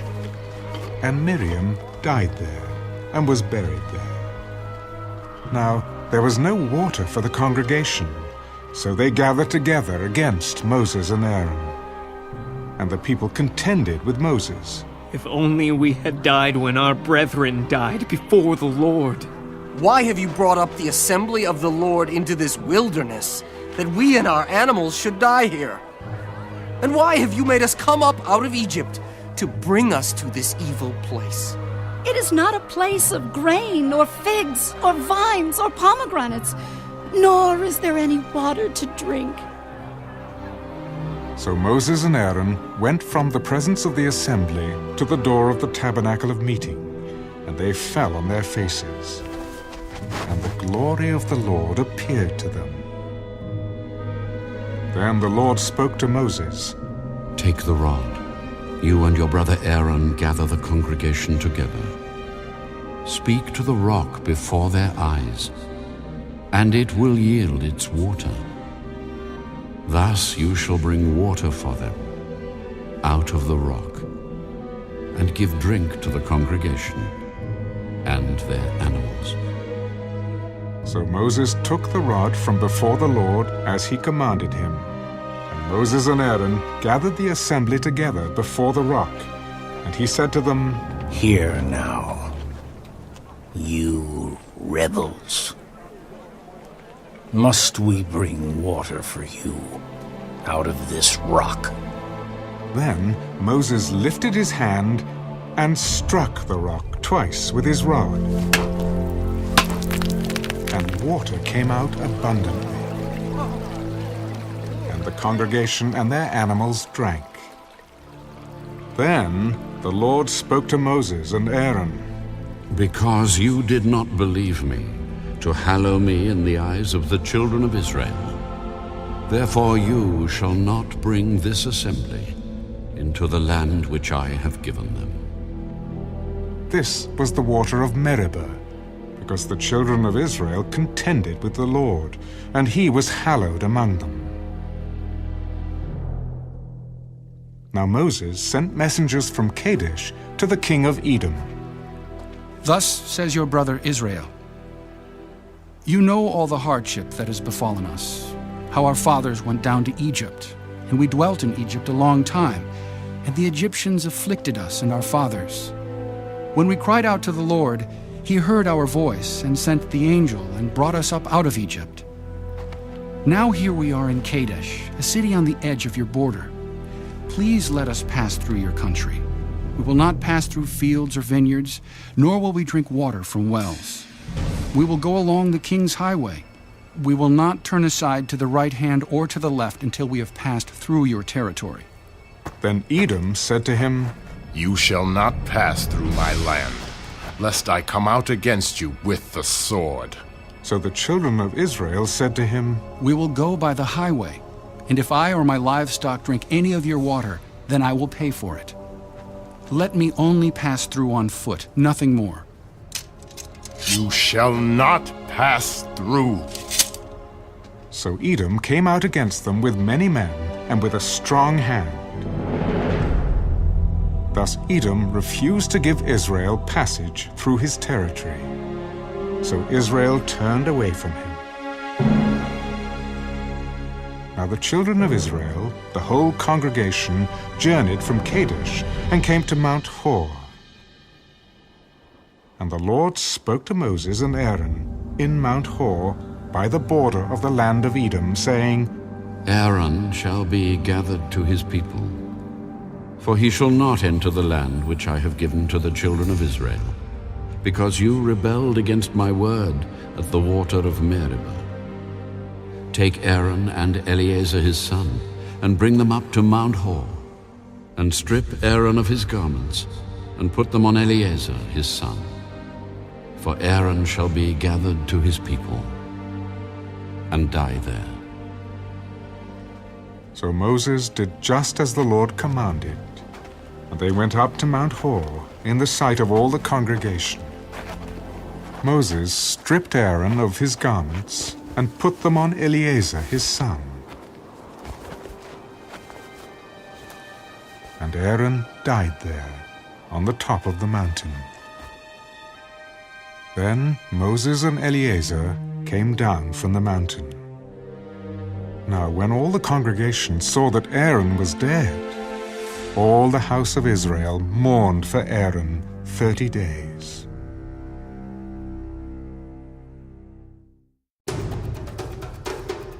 The king of Arad, the Canaanite, who dwelt in the south, heard that Israel was coming on the road to Atharim. Then he fought against Israel and took some of them prisoners.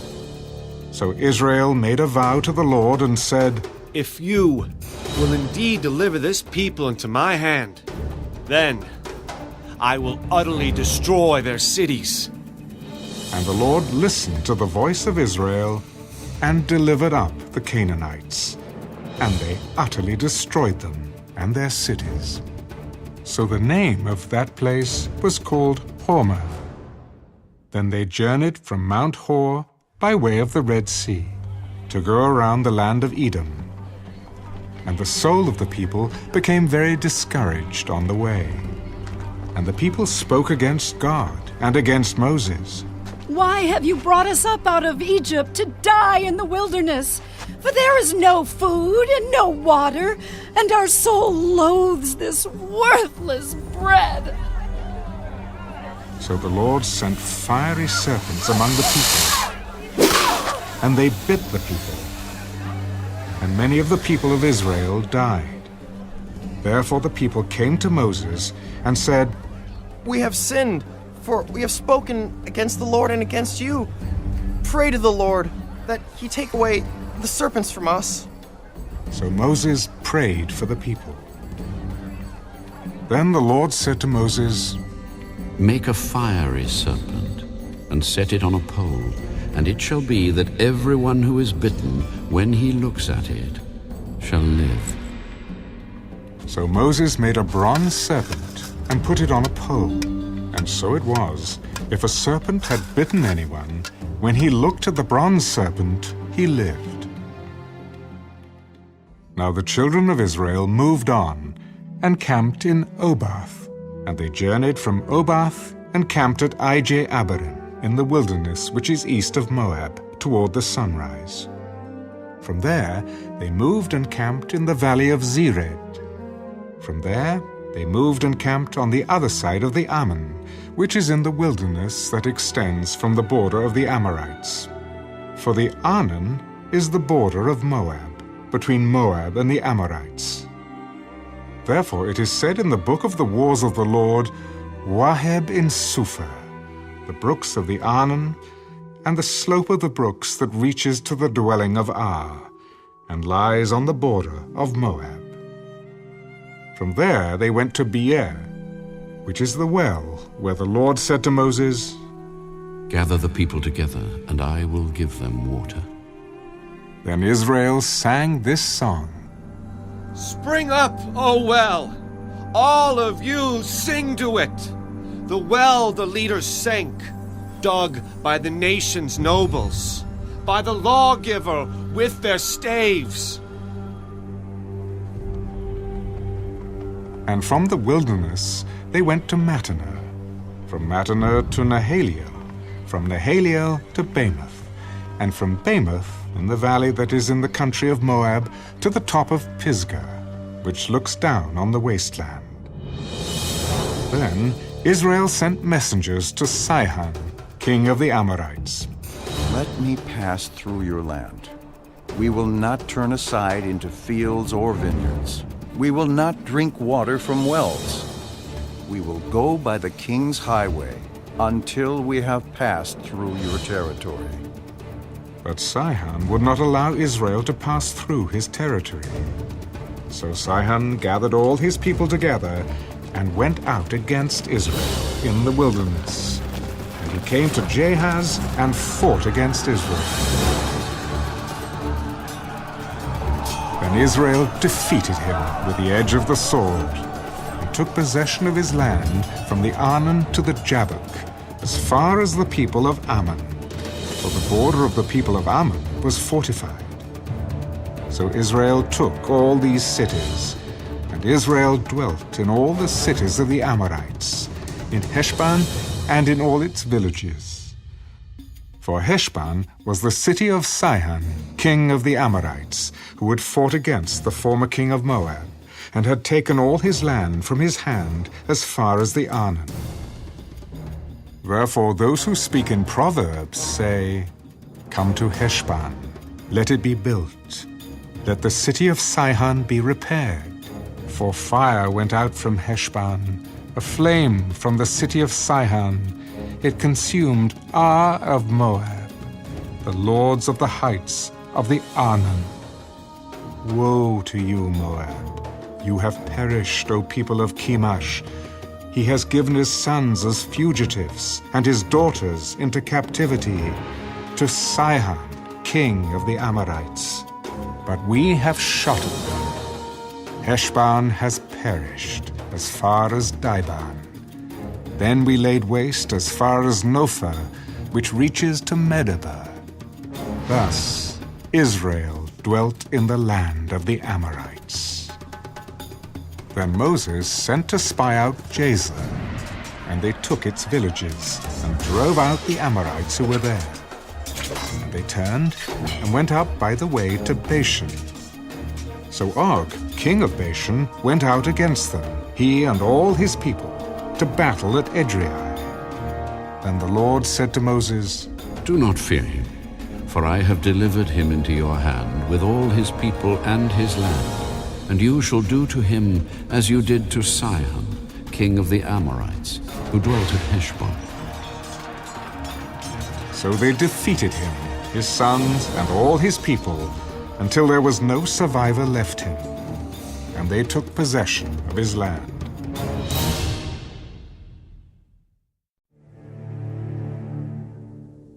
Then the children of Israel moved and camped in the plains of Moab, on the side of the Jordan across from Jericho.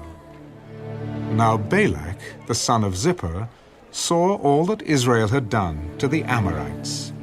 And Moab was exceedingly afraid of the people, because they were many. And Moab was sick with dread because of the children of Israel. So Moab said to the elders of Midian, Now this company will lick up everything around us, as an ox licks up the grass of the field. And Balak, the son of Zippor, was king of the Moabites at that time. Then he sent messengers to Balaam, the son of Beor, at Pethor, which is near the river in the land of the sons of his people, to call him, saying, Look, a people has come from Egypt. See, they cover the face of the earth and are settling next to me. Therefore, please come at once. Curse this people for me, for they are too mighty for me. Perhaps I shall be able to defeat them and drive them out of the land. For I know that he whom you bless is blessed, and he whom you curse is cursed.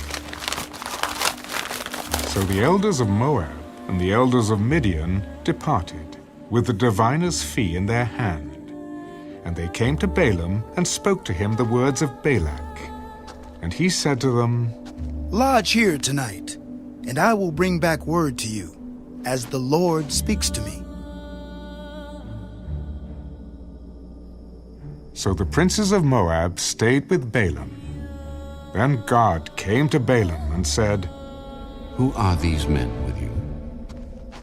Balak the son of Zippor, king of Moab, has sent to me, saying, Look, a people has come out of Egypt, and they cover the face of the earth. Come now, curse them for me. Perhaps I shall be able to overpower them and drive them out. You shall not go with them. You shall not curse the people, for they are blessed. So Balaam rose in the morning and said to the princes of Balak, Go back to your land, for the Lord has refused to give me permission to go with you. And the princes of Moab rose and went to Balak and said, Balaam refuses to come with us. Then Balak again sent princes, more numerous and more honorable than they. And they came to Balaam and said to him, Thus says Balak, the son of Zippor, Please let nothing hinder you from coming to me, for I will certainly honor you greatly, and I will do whatever you say to me. Therefore, please, come, curse this people for me. Then Balaam answered and said to the servants of Balak, Though Balak were to give me his house full of silver and gold, I could not go beyond the word of the Lord my God to do less or more. Now, therefore, please, you also stay here tonight, that I may know what more the Lord will say to me. And God came to Balaam at night and said to him, If the men come to call you, rise and go with them. But only the word which I speak to you, that you shall do. So Balaam rose in the morning, saddled his donkey, and went with the princes of Moab. Then God's anger was aroused because he went, and the angel of the Lord took his stand in the way as an adversary against him. And he was riding on his donkey, and his 2 servants were with him. Now the donkey saw the angel of the Lord standing in the way, with his drawn sword in his hand. And the donkey turned aside out of the way, and went into the field. So Balaam struck the donkey to turn her back onto the road. Then the angel of the Lord stood in a narrow path between the vineyards, with a wall on this side and a wall on that side. And when the donkey saw the angel of the Lord, she pushed herself against the wall and crushed Balaam's foot against the wall. So he struck her again. Then the angel of the Lord went further and stood in a narrow place where there was no way to turn either to the right hand or to the left. And when the donkey saw the angel of the Lord, she lay down under Balaam. So Balaam's anger was aroused, and he struck the donkey with his staff. Then the Lord opened the mouth of the donkey, and she said to Balaam, What have I done to you, that you have struck me these 3 times? And Balaam said to the donkey, Because you have abused me. I wish there were a sword in my hand, for now I would kill you. Am I not your donkey, on which you have ridden? ever since I became yours to this day? Was I ever disposed to do this to you? No. Then the Lord opened Balaam's eyes, and he saw the angel of the Lord standing in the way with his drawn sword in his hand. And he bowed his head and fell flat on his face. And the angel of the Lord said to him, Why have you struck your donkey these 3 times? Behold, I have come out to stand against you, because your way is perverse before me. The donkey saw me and turned aside from me these 3 times. If she had not turned aside from me, surely I would also have killed you by now, and let her live. I have sinned, for I did not know you stood in the way against me. Now, therefore, if it displeases you, I will turn back. Go with the men, but only the word that I speak to you, that you shall speak. So Balaam went with the princes of Balak.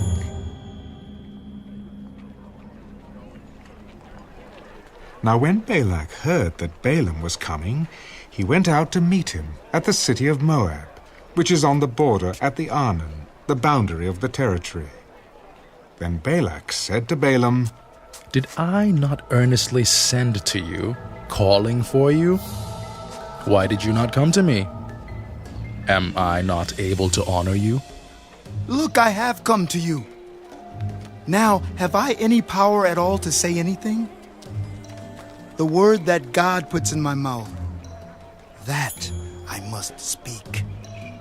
So Balaam went with Balak, and they came to Kirjath-Huzath. Then Balak offered oxen and sheep, and he sent some to Balaam and to the princes who were with him. So it was the next day that Balak took Balaam and brought him up to the high places of Baal, that from there he might observe the extent of the people.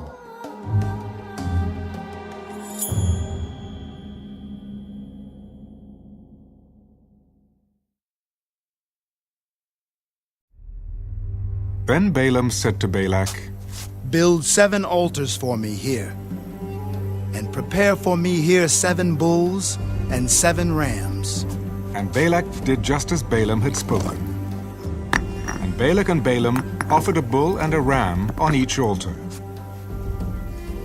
Then Balaam said to Balak, Stand by your burnt offering, and I will go. Perhaps the Lord will come to meet me, and whatever he shows me, I will tell you. So he went to a desolate height, and God met Balaam. And he said to him, I have prepared the 7 altars, and I have offered on each altar a bull and a ram. Then the Lord put a word in Balaam's mouth. Return to Balak, and thus you shall speak. So he returned to him, and there he was, standing by his burnt offering, he and all the princes of Moab.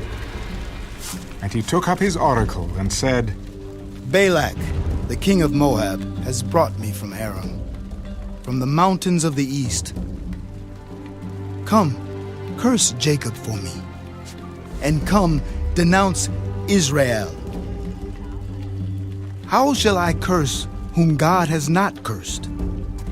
And how shall I denounce whom the Lord has not denounced? For from the top of the rocks I see him, and from the hills I behold him. There, a people dwelling alone, not reckoning itself among the nations. Who can count the dust of Jacob, or number 1/4 of Israel? Let me die the death of the righteous, and let my end be like his. Then Balak said to Balaam, What have you done to me? I took you to curse my enemies, and look, you have blessed them bountifully. Must I not take heed to speak what the Lord has put in my mouth? Please, come with me to another place from which you may see them. You shall see only the outer part of them, and shall not see them all. Curse them for me from there. So he brought him to the field of Zophim, to the top of Pisgah, and built 7 altars, and offered a bull and a ram on each altar. And he said to Balak, Stand here by your burnt offering, while I meet the Lord over there. Then the Lord met Balaam, and put a word in his mouth. Go back to Balak, and thus you shall speak. So he came to him, and there he was, standing by his burnt offering, and the princes of Moab were with him. And Balak said to him, What has the Lord spoken? Then he took up his oracle, and said, Rise up, Balak, and hear. Listen to me, son of Zippor. God is not a man that he should lie, nor a son of man that he should repent. Has he said, and will he not do? Or has he spoken, and will he not make it good? Behold, I have received a command to bless. He has blessed, and I cannot reverse it. He has not observed iniquity in Jacob, nor has he seen wickedness in Israel. The Lord his God is with him, and the shout of a king is among them. God brings them out of Egypt. He has strength like a wild ox.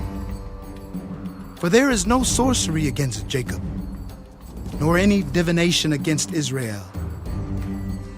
It now must be said of Jacob and of Israel, oh, what God has done. Look, a people rises like a lioness and lifts itself up like a lion. It shall not lie down until it devours the prey and drinks the blood of the slain. Then Balak said to Balaam, Neither curse them at all, nor bless them at all.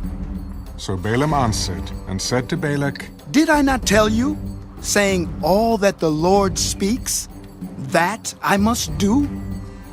Please come, I will take you to another place. Perhaps it will please God that you may curse them for me from there.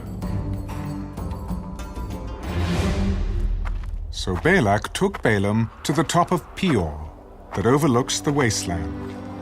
Then Balaam said to Balak, Build for me here 7 altars, and prepare for me here 7 bulls and 7 rams. And Balak did as Balaam had said, and offered a bull and a ram on every altar.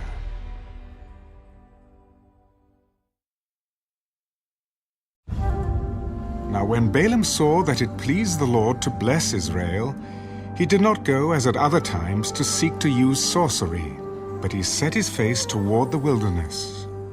And Balaam raised his eyes, and saw Israel encamped according to their tribes. And the Spirit of God came upon him. Then he took up his oracle, and said, The utterance of Balaam, the son of Beor, the utterance of the man whose eyes are opened, the utterance of him who hears the words of God, who sees the vision of the Almighty, who falls down with eyes wide open. How lovely are your tents, O Jacob, your dwellings, O Israel, like valleys that stretch out, like gardens by the riverside, like aloes planted by the Lord, like cedars beside the waters. He shall pour water from his buckets, and his seed shall be in many waters. His king shall be higher than Agag, and his kingdom shall be exalted. God brings him out of Egypt. He has strength like a wild ox. He shall consume the nations, his enemies. He shall break their bones and pierce them with his arrows. He bows down, he lies down as a lion, and as a lion who shall rouse him? Blessed is he who blesses you, and cursed is he who curses you. Then Balak's anger was aroused against Balaam, and he struck his hands together.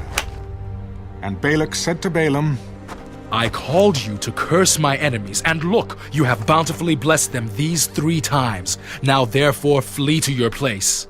I said I would greatly honor you. But in fact, the Lord has kept you back from honor. Did I not also speak to your messengers, whom you sent to me, saying, if Balak were to give me his house full of silver and gold, I could not go beyond the word of the Lord to do good or bad of my own will. What the Lord says, that I must speak?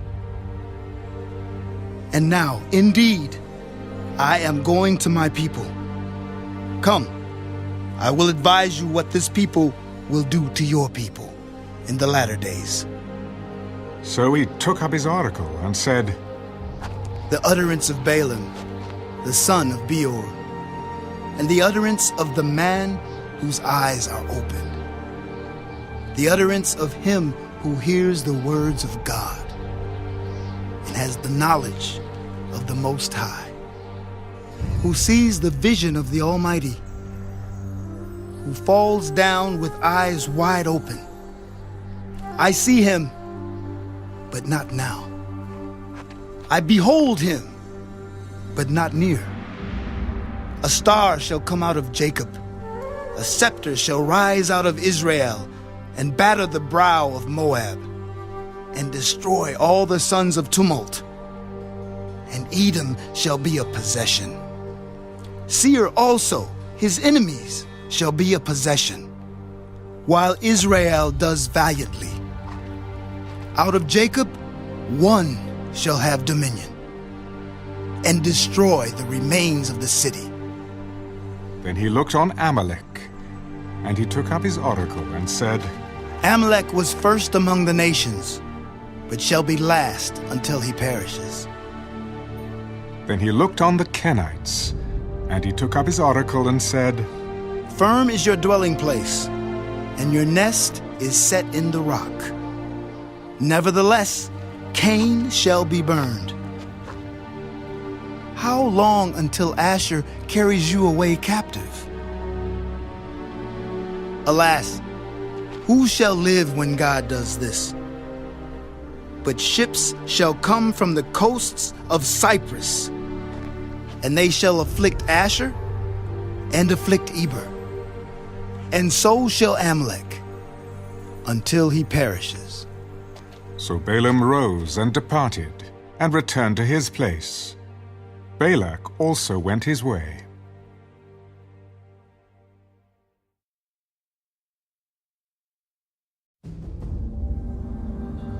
Now Israel remained in Acacia Grove, and the people began to commit harlotry with the women of Moab. They invited the people to the sacrifices of their gods, and the people ate and bowed down to their gods. So Israel was joined to Baal of Peor, and the anger of the Lord was aroused against Israel. Then the Lord said to Moses, Take all the leaders of the people and hang the offenders before the Lord out in the sun, that the fierce anger of the Lord may turn away from Israel. So Moses said to the judges of Israel, Every one of you kill his men who were joined to Baal of Peor. And indeed, one of the children of Israel came and presented to his brethren a Midianite woman in the sight of Moses and in the sight of all the congregation of the children of Israel, who were weeping at the door of the tabernacle of meeting. Now when Phinehas, the son of Eleazar, the son of Aaron the priest, saw it, he rose from among the congregation and took a javelin in his hand. And he went after the man of Israel into the tent and thrust both of them through, the man of Israel and the woman, through her body. So the plague was stopped among the children of Israel. And those who died in the plague were 24,000. Then the Lord spoke to Moses. Phinehas, the son of Eleazar, the son of Aaron the priest, has turned back my wrath from the children of Israel, because he was zealous with my zeal among them, so that I did not consume the children of Israel in my zeal. Therefore say, Behold, I give to him my covenant of peace, and it shall be to him and his descendants after him a covenant of an everlasting priesthood, because he was zealous for his God, and made atonement for the children of Israel. Now the name of the Israelite who was killed with the Midianite woman, was Zimri, the son of Saleu, a leader of a father's house among the Simeonites. And the name of the Midianite woman who was killed was Cosbi, the daughter of Zur. He was head of the people of a father's house in Midian. Then the Lord spoke to Moses. Harass the Midianites and attack them, for they harassed you with their schemes by which they seduced you in the matter of Peor, and in the matter of Cosbi, the daughter of a leader of Midian, their sister, who was killed in the day of the plague because of Peor.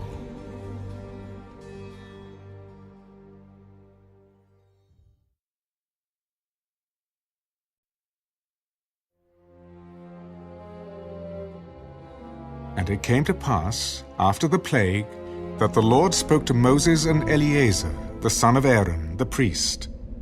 Take a census of all the congregation of the children of Israel, from 20 years old and above, by their fathers' houses, all who are able to go to war in Israel. So Moses and Eleazar the priest spoke with them in the plains of Moab by the Jordan, across from Jericho.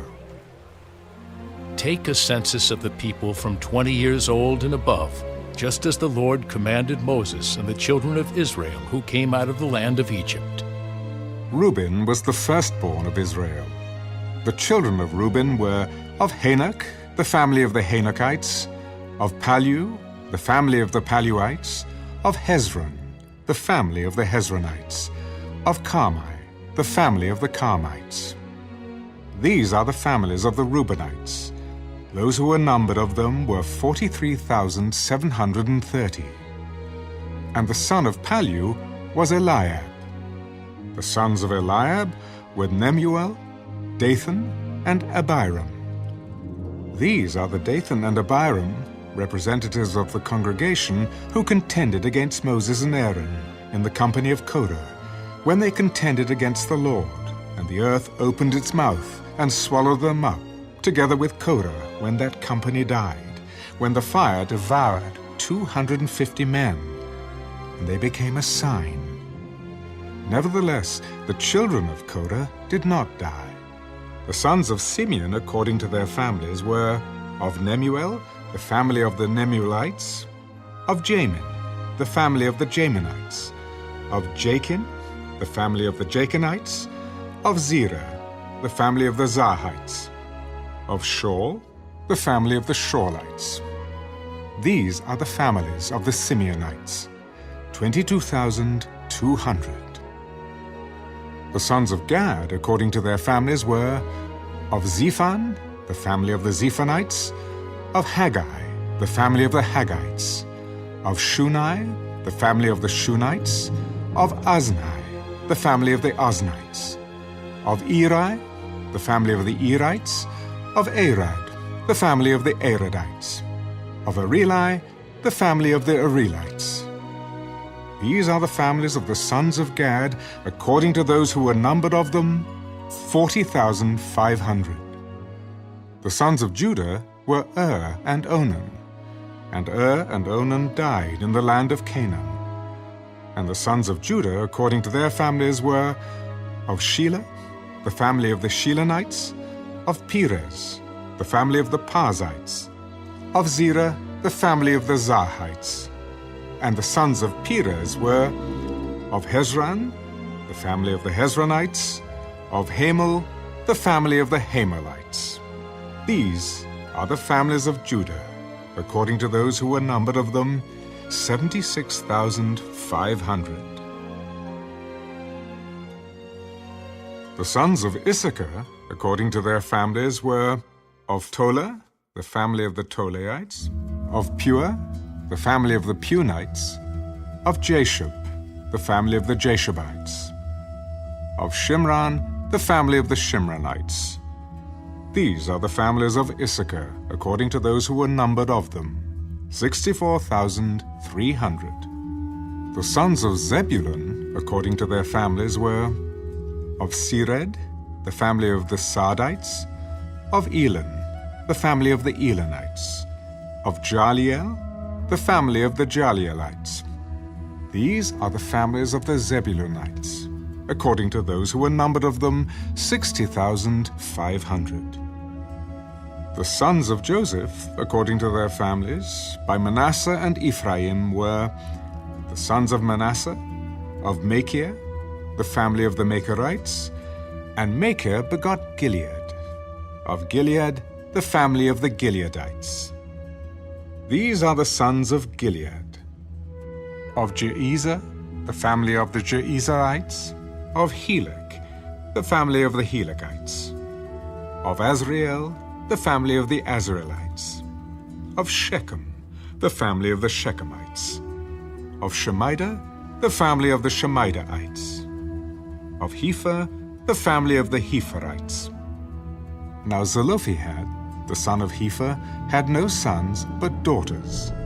And the names of the daughters of Zelophehad were Mahlah, Noah, Hagla, Milcah, and Tirzah. These are the families of Manasseh, and those who were numbered of them were 52,700. These are the sons of Ephraim according to their families. Of Shuthalah, the family of the Shuthalites. Of Becher, the family of the Bachrites. Of Tehan, the family of the Tehanites. And these are the sons of Shuthalah. Of Iran, the family of the Iranites. These are the families of the sons of Ephraim, according to those who were numbered of them, 32,500. These are the sons of Joseph, according to their families. The sons of Benjamin, according to their families, were of Bela, the family of the Belaites. Of Ashbel, the family of the Ashbelites. Of Ahira, the family of the Ahiramites. Of Shufam, the family of the Shufamites. Of Hufam, the family of the Hufamites. And the sons of Bela were Ard and Naaman. Of Ard, the family of the Ardites. Of Naaman, the family of the Naamites. These are the sons of Benjamin, according to their families, and those who were numbered of them were 45,600. These are the sons of Dan, according to their families. Of Shuham, the family of the Shuhamites. These are the families of Dan according to their families. All the families of the Shuhamites, according to those who were numbered of them, were 64,400. The sons of Asher, according to their families, were of Jimnah, the family of the Jimnites. Of Jesui, the family of the Jeshuites. Of Beriah, the family of the Beriites. Of the sons of Beriah, of Heber, the family of the Heberites. Of Malchiel, the family of the Malchielites. And the name of the daughter of Asher was Serah. These are the families of the sons of Asher, according to those who were numbered of them, 53,400. The sons of Naphtali, according to their families, were of Jaziel, the family of the Jazielites. Of Gunai, the family of the Gunites. Of Jezer, the family of the Jezerites. Of Shillem, the family of the Shillemites. These are the families of Naphtali, according to their families, and those who were numbered of them were 45,400.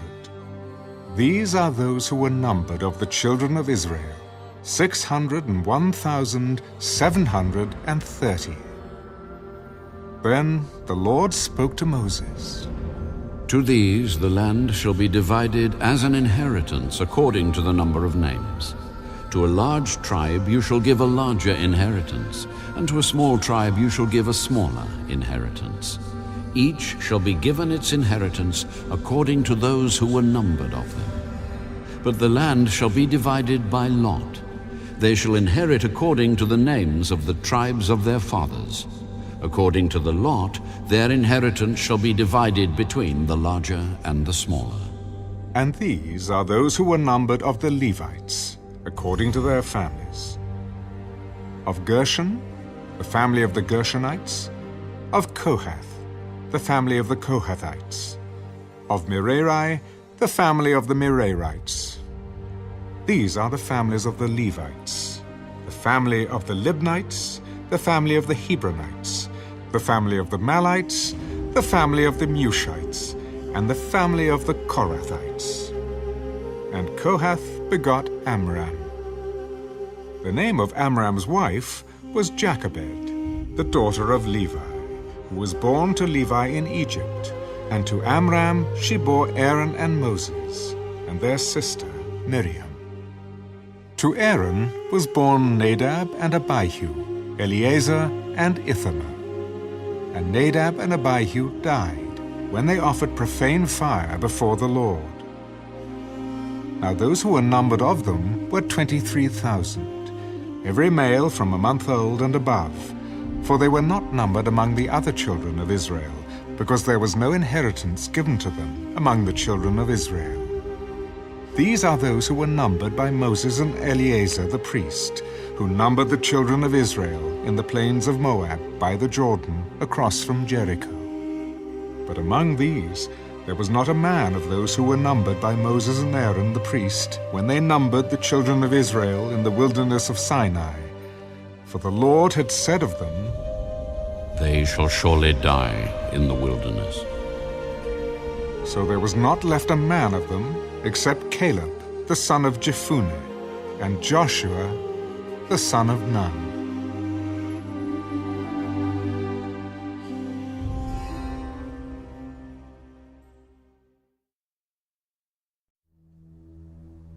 Then came the daughters of Zelophehad, the son of Hepher, the son of Gilead, the son of Machir, the son of Manasseh, from the families of Manasseh, the son of Joseph. And these were the names of his daughters: Mahlah, Noah, Haglah, Milcah, and Tirzah. And they stood before Moses, before Eleazar the priest, and before the leaders and all the congregation, by the doorway of the tabernacle of meeting, saying, Our father died in the wilderness, but he was not in the company of those who gathered together against the Lord, in company with Korah, but he died in his own sin, and he had no sons. Why should the name of our father be removed from among his family because he had no son? Give us a possession among our father's brothers. So Moses brought their case before the Lord. And the Lord spoke to Moses, The daughters of Zelophehad speak what is right. You shall surely give them a possession of inheritance among their father's brothers, and cause the inheritance of their father to pass to them. And you shall speak to the children of Israel, saying, If a man dies and has no son, then you shall cause his inheritance to pass to his daughter. If he has no daughter, then you shall give his inheritance to his brothers. If he has no brothers, then you shall give his inheritance to his father's brothers. And if his father has no brothers, then you shall give his inheritance to the relative closest to him in his family, and he shall possess it. And it shall be to the children of Israel a statute of judgment, just as the Lord commanded Moses. Now the Lord said to Moses, Go up into this Mount Abarim, and see the land which I have given to the children of Israel. And when you have seen it, you also shall be gathered to your people, as Aaron your brother was gathered. For in the wilderness of Zin, during the strife of the congregation, you rebelled against my command to hallow me at the waters before their eyes.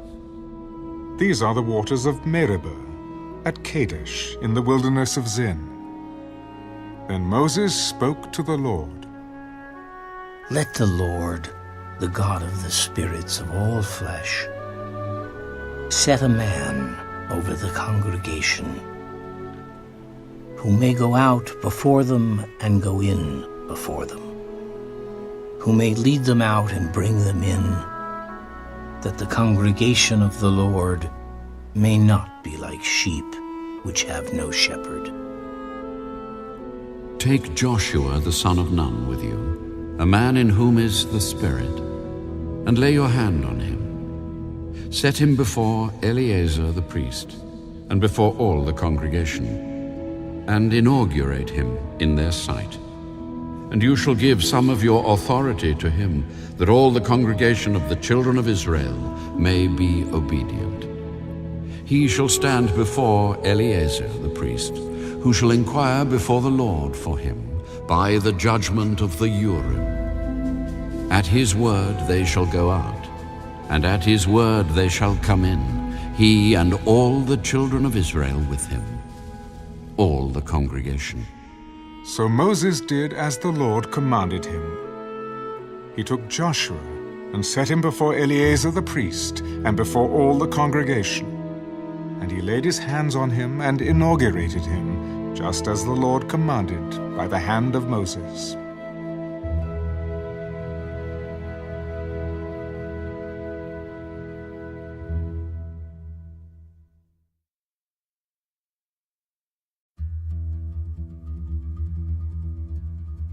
Now the Lord spoke to Moses.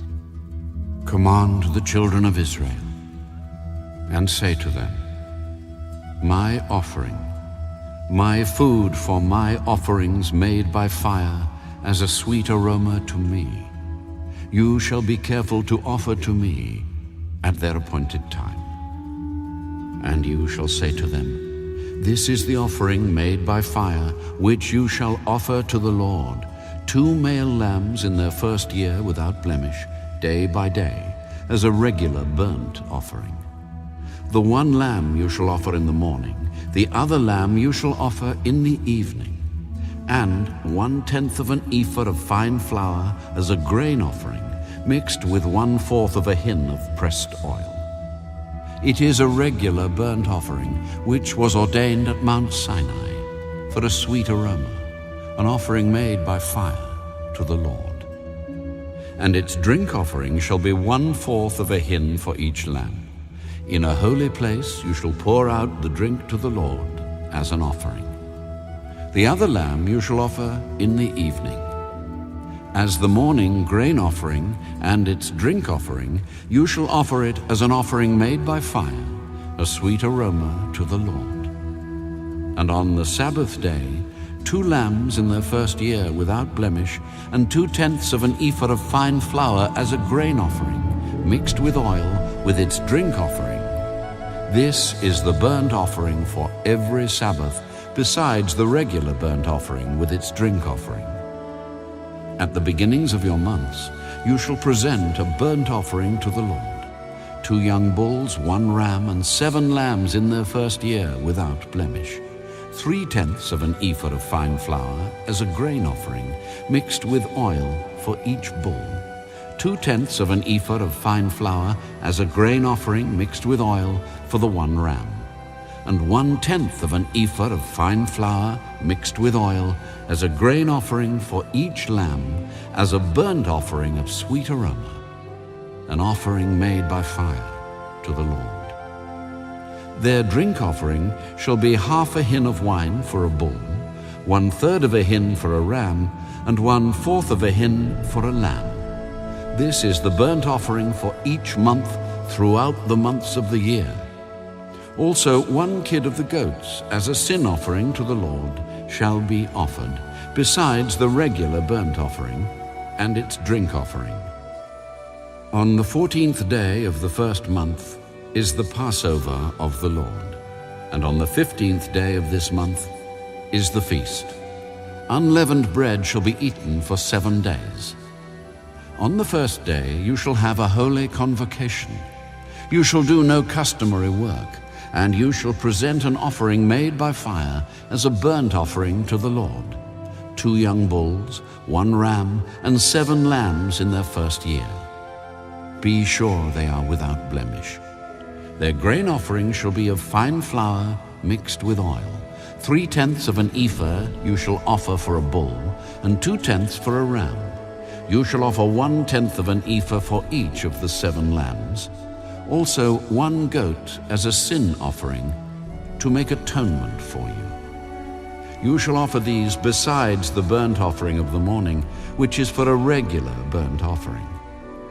In this manner you shall offer the food of the offering made by fire daily for 7 days as a sweet aroma to the Lord.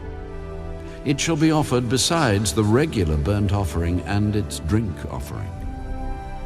And on the 7th day you shall have a holy convocation. You shall do no customary work. Also on the day of the first fruits, when you bring a new grain offering to the Lord at your Feast of Weeks, you shall have a holy convocation. You shall do no customary work. You shall present a burnt offering as a sweet aroma to the Lord: 2 young bulls, 1 ram, and 7 lambs in their first year, with their grain offering of fine flour mixed with oil. 3/10 of an ephah for each bull, 2/10 for the 1 ram, and 1/10 for each of the 7 lambs. Also 1 kid of the goats, to make atonement for you. Be sure they are without blemish. You shall present them with their drink offerings, besides the regular burnt offering with its grain offering.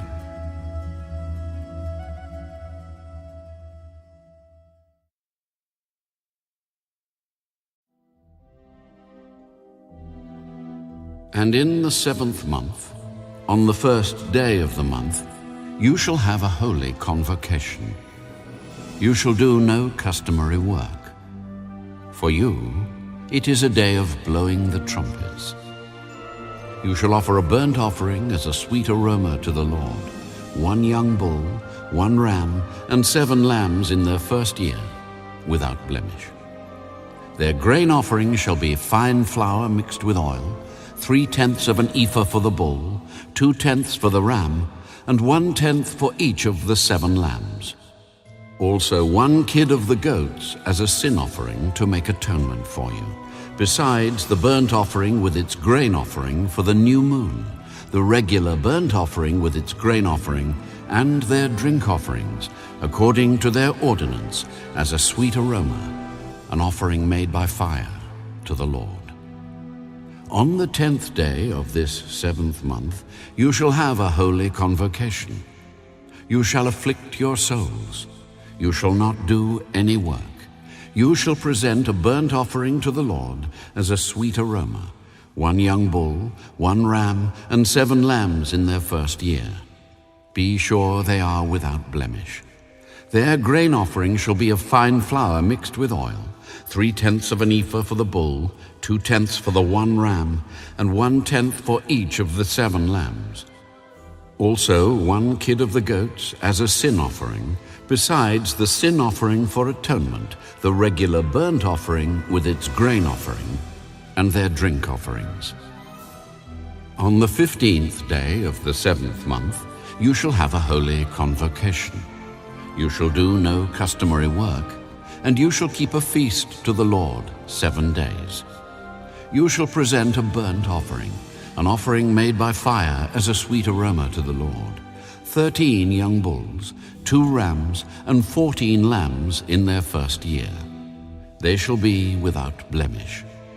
Their grain offering shall be of fine flour mixed with oil: 3/10 of an ephah for each of the 13 bulls, 2/10 for each of the 2 rams, and 1/10 for each of the 14 lambs. Also 1 kid of the goats as a sin offering, besides the regular burnt offering, its grain offering, and its drink offering. On the 2nd day, present 12 young bulls, 2 rams, 14 lambs in their first year without blemish, and their grain offering and their drink offerings for the bulls, for the rams, and for the lambs by their number, according to the ordinance. Also 1 kid of the goats as a sin offering, besides the regular burnt offering with its grain offering and their drink offerings. On the 3rd day, present 11 bulls, 2 rams, 14 lambs in their first year without blemish, and their grain offering and their drink offerings for the bulls, for the rams, and for the lambs by their number, according to the ordinance. Also 1 goat as a sin offering, besides the regular burnt offering, its grain offering, and its drink offering. On the 4th day, present 10 bulls, 2 rams, and 14 lambs in their first year without blemish, and their grain offering and their drink offerings for the bulls, for the rams, and for the lambs by their number, according to the ordinance. Also 1 kid of the goats as a sin offering, besides the regular burnt offering, its grain offering, and its drink offering. On the 5th day, present 9 bulls, 2 rams, and 14 lambs in their first year without blemish, and their grain offering and their drink offerings for the bulls, for the rams, and for the lambs by their number, according to the ordinance.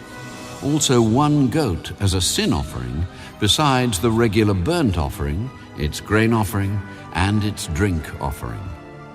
On the 6th day, present 8 bulls, 2 rams, and 14 lambs in their first year without blemish, and their grain offering and their drink offerings for the bulls, for the rams, and for the lambs by their number, according to the ordinance. Also 1 goat as a sin offering, besides the regular burnt offering, its grain offering, and its drink offering. On the 7th day, present 7 bulls, 2 rams, and 14 lambs in their first year without blemish, and their grain offering and their drink offerings for the bulls, for the rams, and for the lambs by their number, according to the ordinance. Also 1 goat as a sin offering, besides the regular burnt offering, its grain offering, and its drink offering. On the 8th day, you shall have a sacred assembly. You shall do no customary work. You shall present a burnt offering, an offering made by fire as a sweet aroma to the Lord. 1 bull, 1 ram, 7 lambs in their first year without blemish, and their grain offering and their drink offerings for the bull, for the ram, and for the lambs by their number according to the ordinance. Also 1 goat as a sin offering, besides the regular burnt offering, its grain offering, and its drink offering. These you shall present to the Lord at your appointed feasts, besides your vowed offerings and your freewill offerings, as your burnt offerings and your grain offerings, as your drink offerings and your peace offerings. So Moses told the children of Israel everything, just as the Lord commanded Moses.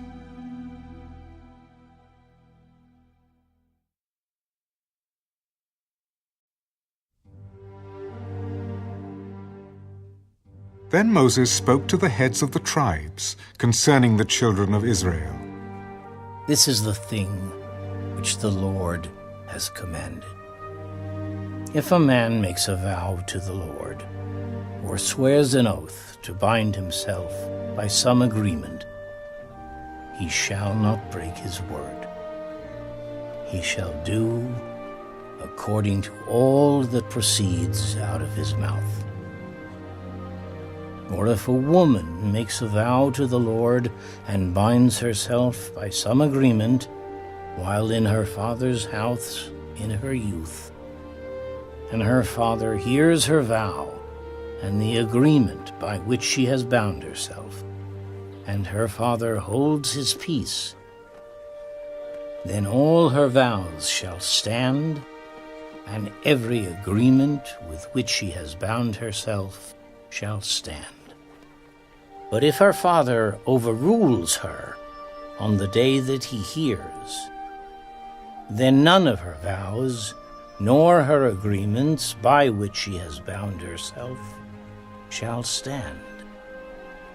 And the Lord will release her because her father overruled her. If indeed she takes a husband while bound by her vows, or by a rash utterance from her lips by which she bound herself, and her husband hears it and makes no response to her on the day that he hears, then her vows shall stand, and her agreements by which she bound herself shall stand. But if her husband overrules her on the day that he hears it, he shall make void her vow which she took, and what she uttered with her lips, by which she bound herself, and the Lord will release her. Also, any vow of a widow or a divorced woman, by which she has bound herself, shall stand against her. If she vowed in her husband's house, or bound herself by an agreement with an oath, and her husband heard it and made no response to her, and did not overrule her, then all her vows shall stand, and every agreement by which she bound herself shall stand. But if her husband truly made them void on the day he heard them, then whatever proceeded from her lips concerning her vows, or concerning the agreement binding her, it shall not stand. Her husband has made them void, and the Lord will release her. Every vow and every binding oath to afflict her soul, her husband may confirm it, or her husband may make it void. Now, if her husband makes no response whatever to her from day to day, then he confirms all her vows, or all the agreements that bind her. He confirms them, because he made no response to her on the day that he heard them. But if he does make them void after he has heard them, then he shall bear her guilt. These are the statutes which the Lord commanded Moses between a man and his wife, and between a father and his daughter in her youth, in her father's house.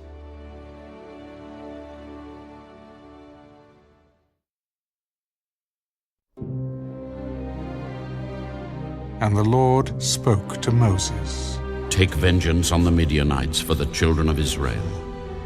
Afterward, you shall be gathered to your people.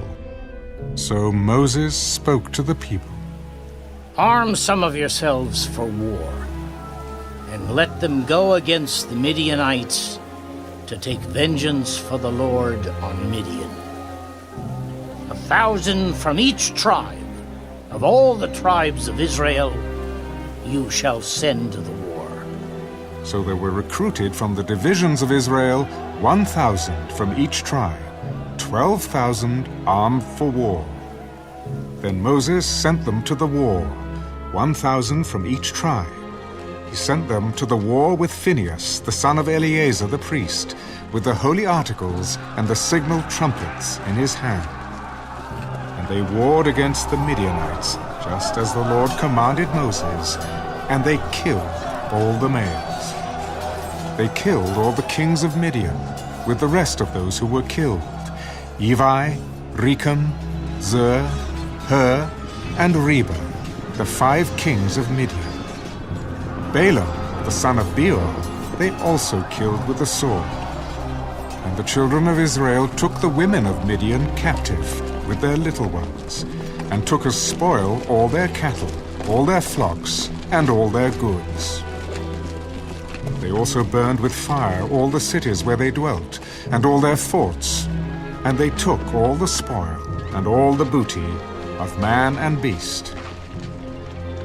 Then they brought the captives, the booty, and the spoil to Moses, Eleazar the priest, and to the congregation of the children of Israel, to the camp in the plains of Moab by the Jordan, across from Jericho. And Moses, Eleazar the priest, and all the leaders of the congregation went to meet them outside the camp. But Moses was angry with the officers of the army, with the captains over thousands and captains over hundreds, who had come from the battle. And Moses said to them, "Have you kept all the women alive? Look, these women caused the children of Israel, through the counsel of Balaam, to trespass against the Lord in the incident of Peor.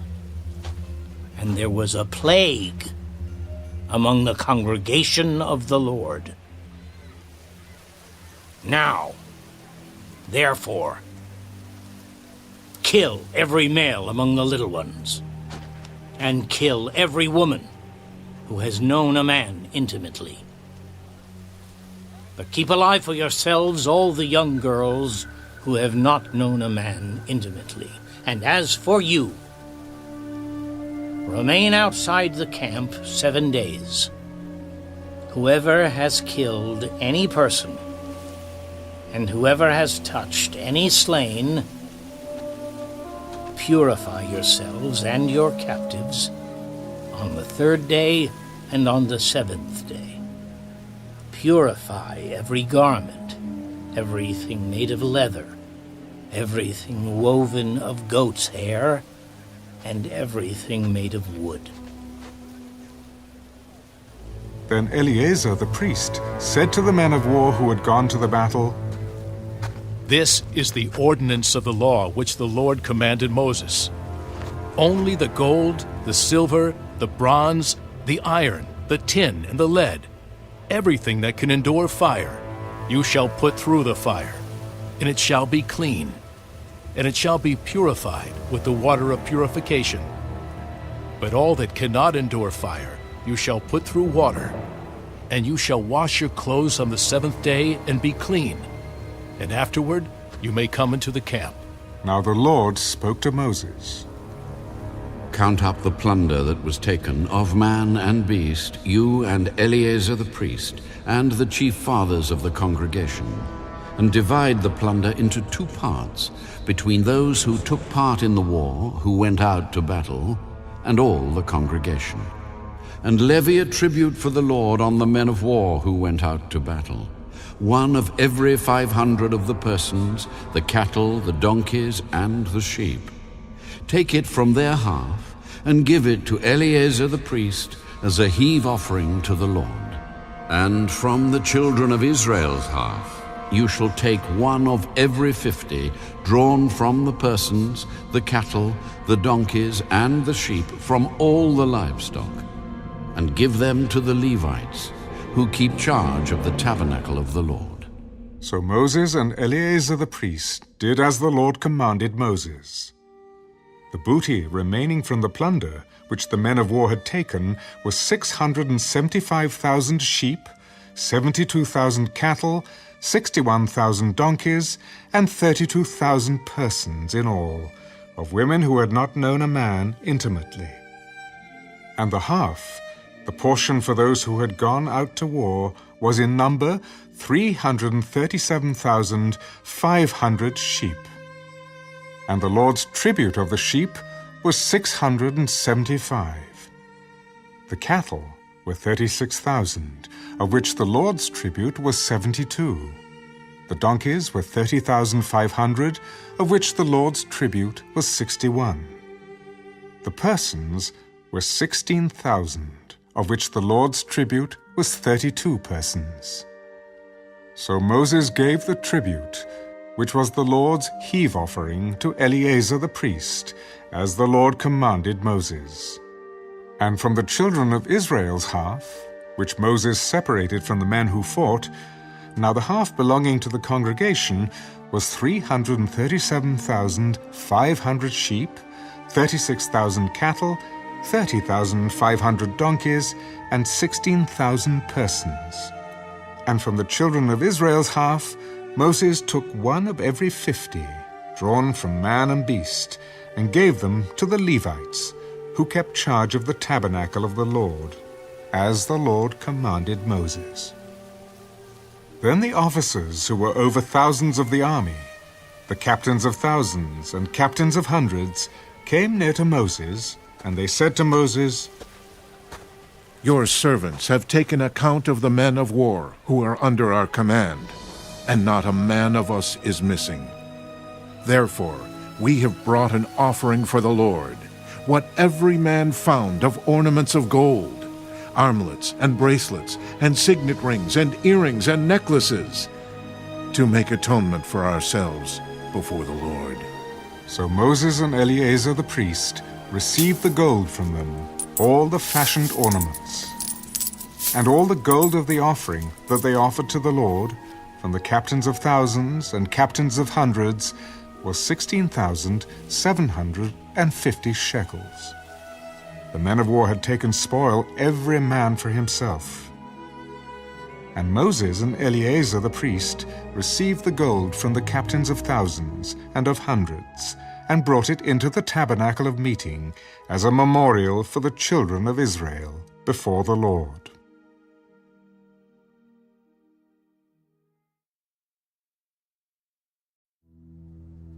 Now the children of Reuben and the children of Gad had a very great multitude of livestock.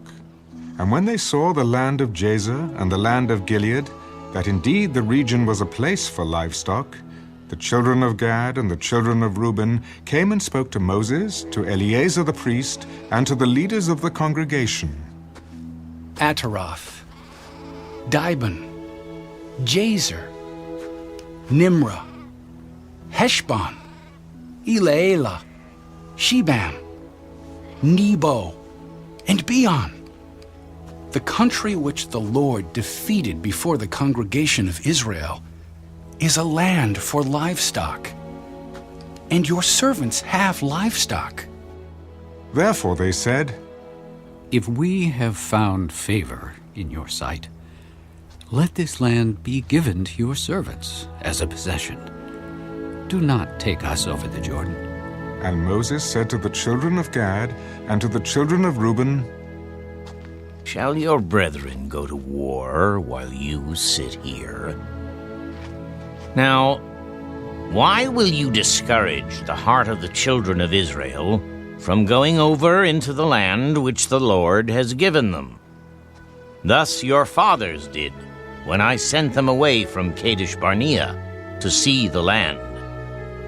For when they went up to the valley of Eshcol and saw the land, they discouraged the heart of the children of Israel, so that they did not go into the land which the Lord had given them.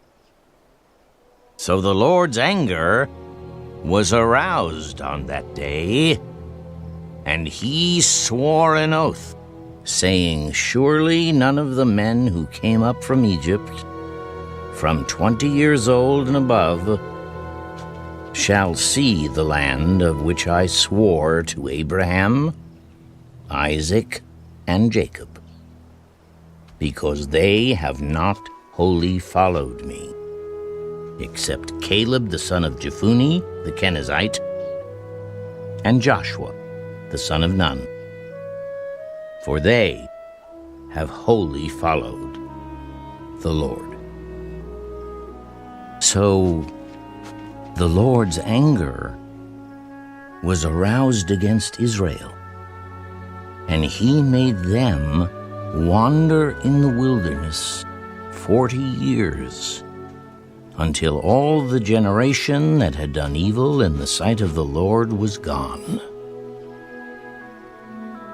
And look, you have risen in your father's place a brood of sinful men, to increase still more the fierce anger of the Lord against Israel. For if you turn away from following him, he will once again leave them in the wilderness, and you will destroy all these people. Then they came near to him and said, We will build sheepfolds here for our livestock, and cities for our little ones.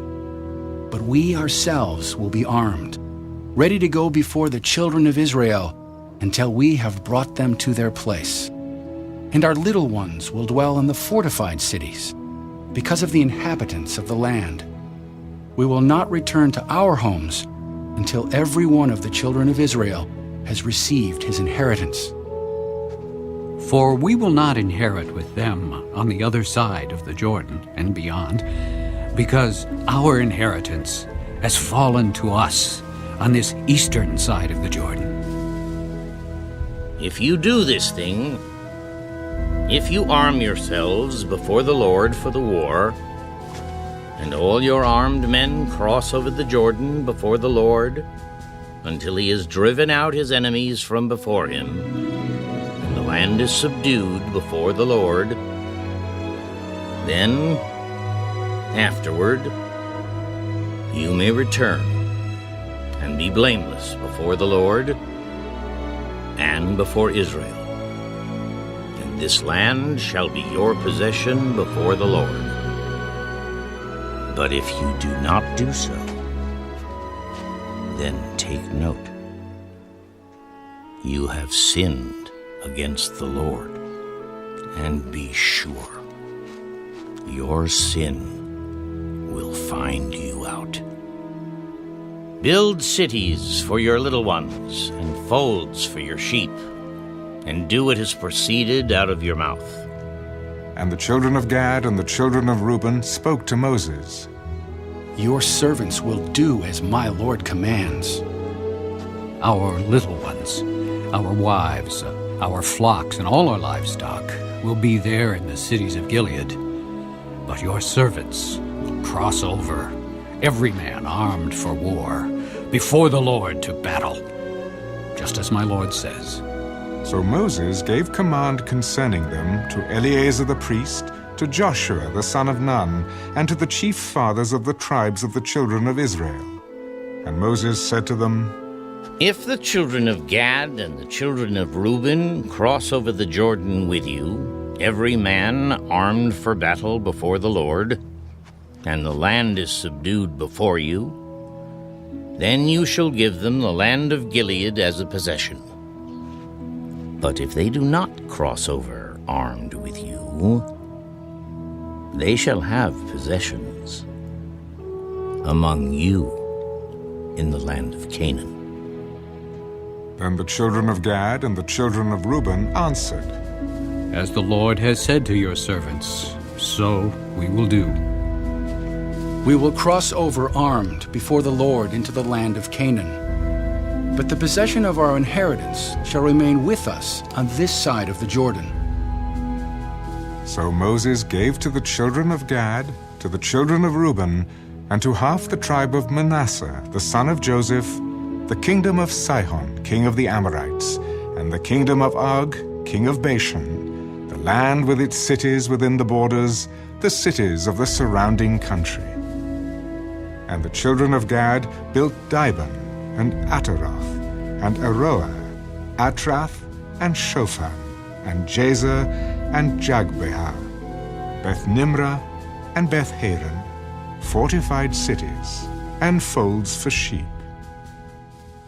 And the children of Reuben built Heshbon, and Elealeh, and Kirjathaim, Nebo, and Baal-meon, their names being changed, and Shibmah. And they gave other names to the cities which they built. And the children of Machir, the son of Manasseh, went to Gilead and took it, and dispossessed the Amorites who were in it. So Moses gave Gilead to Machir, the son of Manasseh, and he dwelt in it.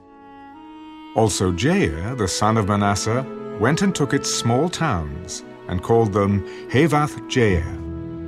Then Nobah went and took Kenath and its villages, and he called it Nobah, after his own name.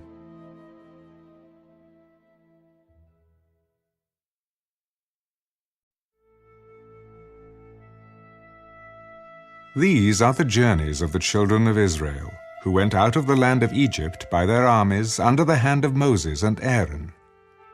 Now Moses wrote down the starting points of their journeys at the command of the Lord. And these are their journeys, according to their starting points. They departed from Ramesses in the 1st month, on the 15th day of the 1st month. On the day after the Passover, the children of Israel went out with boldness in the sight of all the Egyptians.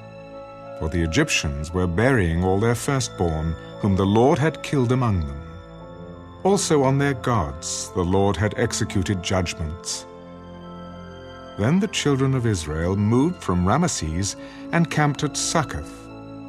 They departed from Succoth and camped at Etham, which is on the edge of the wilderness.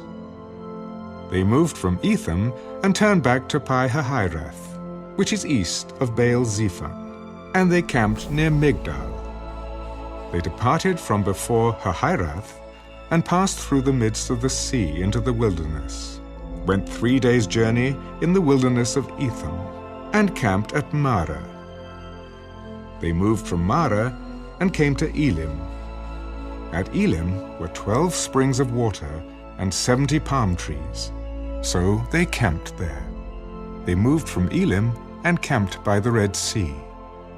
They moved from the Red Sea and camped in the wilderness of Sin. They journeyed from the wilderness of Sin and camped at Daphka. They departed from Daphka and camped at Alush. They moved from Alush and camped at Rephidim, where there was no water for the people to drink. They departed from Rephidim and camped in the wilderness of Sinai. They moved from the wilderness of Sinai and camped at Kibroth Hattaavah. They departed from Kibroth Hattaavah and camped at Hazeroth. They departed from Hazeroth and camped at Rithmah. They departed from Rithmah and camped at Rimmon-Perez.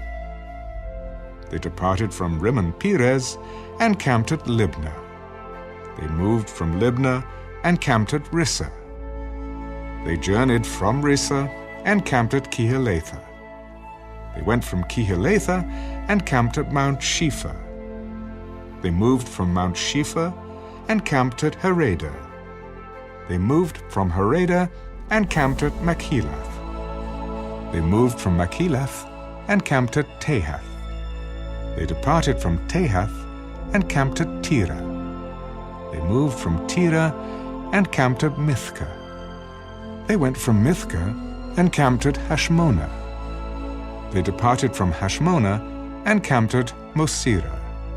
They departed from Mosira and camped at Beni-Jaakon. They moved from Beni-Jaakon and camped at Horah-Gidgad. They went from Horah-Gidgad and camped at Jatbatha. They moved from Jatbatha and camped at Abrona. They departed from Abrona and camped at Ezion-Geber. They moved from Ezion-Geber and camped in the wilderness of Zin, which is Kadesh. They moved from Kadesh and camped in Mount Hor, on the boundary of the land of Edom.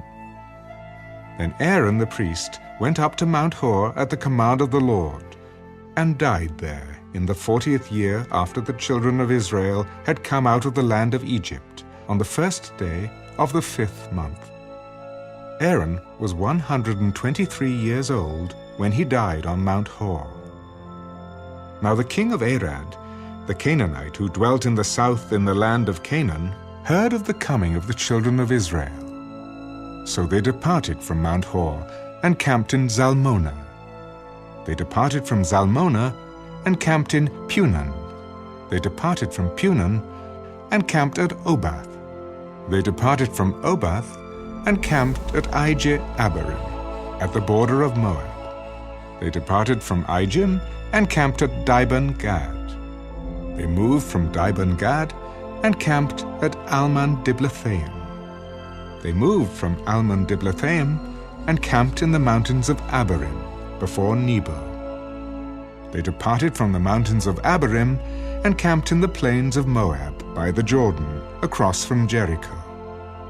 They camped by the Jordan from Beth-Jesimoth as far as the Abel Acacia Grove, in the plains of Moab.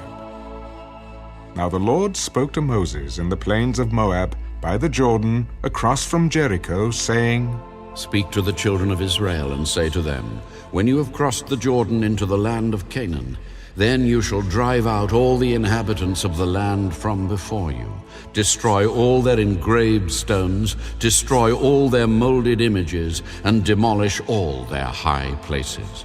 You shall dispossess the inhabitants of the land and dwell in it, for I have given you the land to possess. And you shall divide the land by lot as an inheritance among your families. To the larger you shall give a larger inheritance, and to the smaller you shall give a smaller inheritance. There everyone's inheritance shall be whatever falls to him by lot. You shall inherit according to the tribes of your fathers. But if you do not drive out the inhabitants of the land from before you, then it shall be that those whom you let remain shall be irritants in your eyes and thorns in your sides, and they shall harass you in the land where you dwell. Moreover, it shall be that I will do to you as I thought to do to them.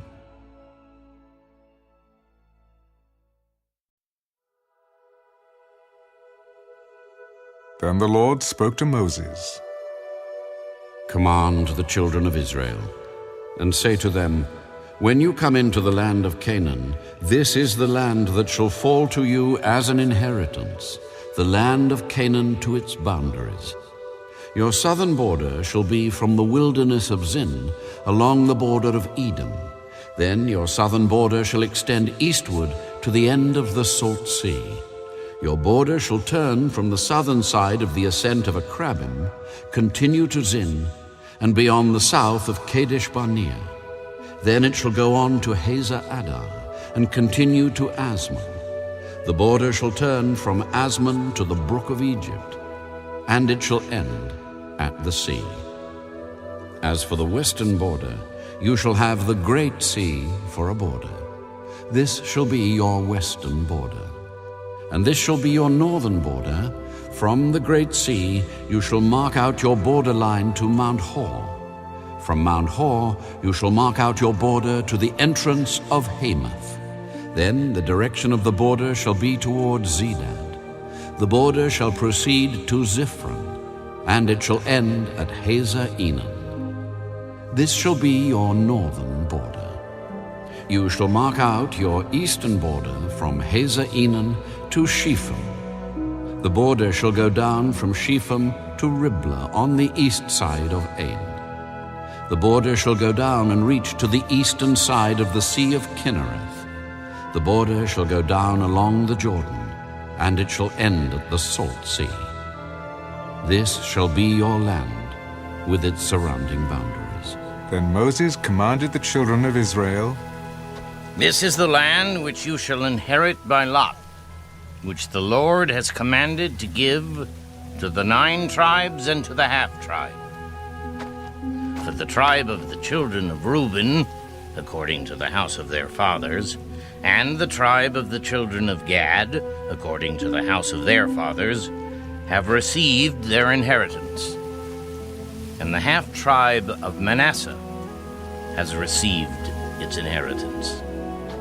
The 2 tribes and the half-tribe have received their inheritance on this side of the Jordan, across from Jericho eastward toward the sunrise. And the Lord spoke to Moses. These are the names of the men who shall divide the land among you as an inheritance: Eleazar the priest, and Joshua the son of Nun. And you shall take 1 leader of every tribe to divide the land for the inheritance. These are the names of the men. From the tribe of Judah, Caleb the son of Jephunneh. From the tribe of the children of Simeon, Shemuel the son of Ammihud. From the tribe of Benjamin, Elidad the son of Kislon. A leader from the tribe of the children of Dan, Bakkai the son of Joglai. From the sons of Joseph, a leader from the tribe of the children of Manasseh, Haniel the son of Ephod, and a leader from the tribe of the children of Ephraim, Kemuel the son of Shiftan. A leader from the tribe of the children of Zebulun, Elizaphan the son of Parnak. A leader from the tribe of the children of Issachar, Paltiel the son of Azan. A leader from the tribe of the children of Asher, Ahiad, the son of Shilomai. And a leader from the tribe of the children of Naphtali, Pedahel, the son of Ammihud.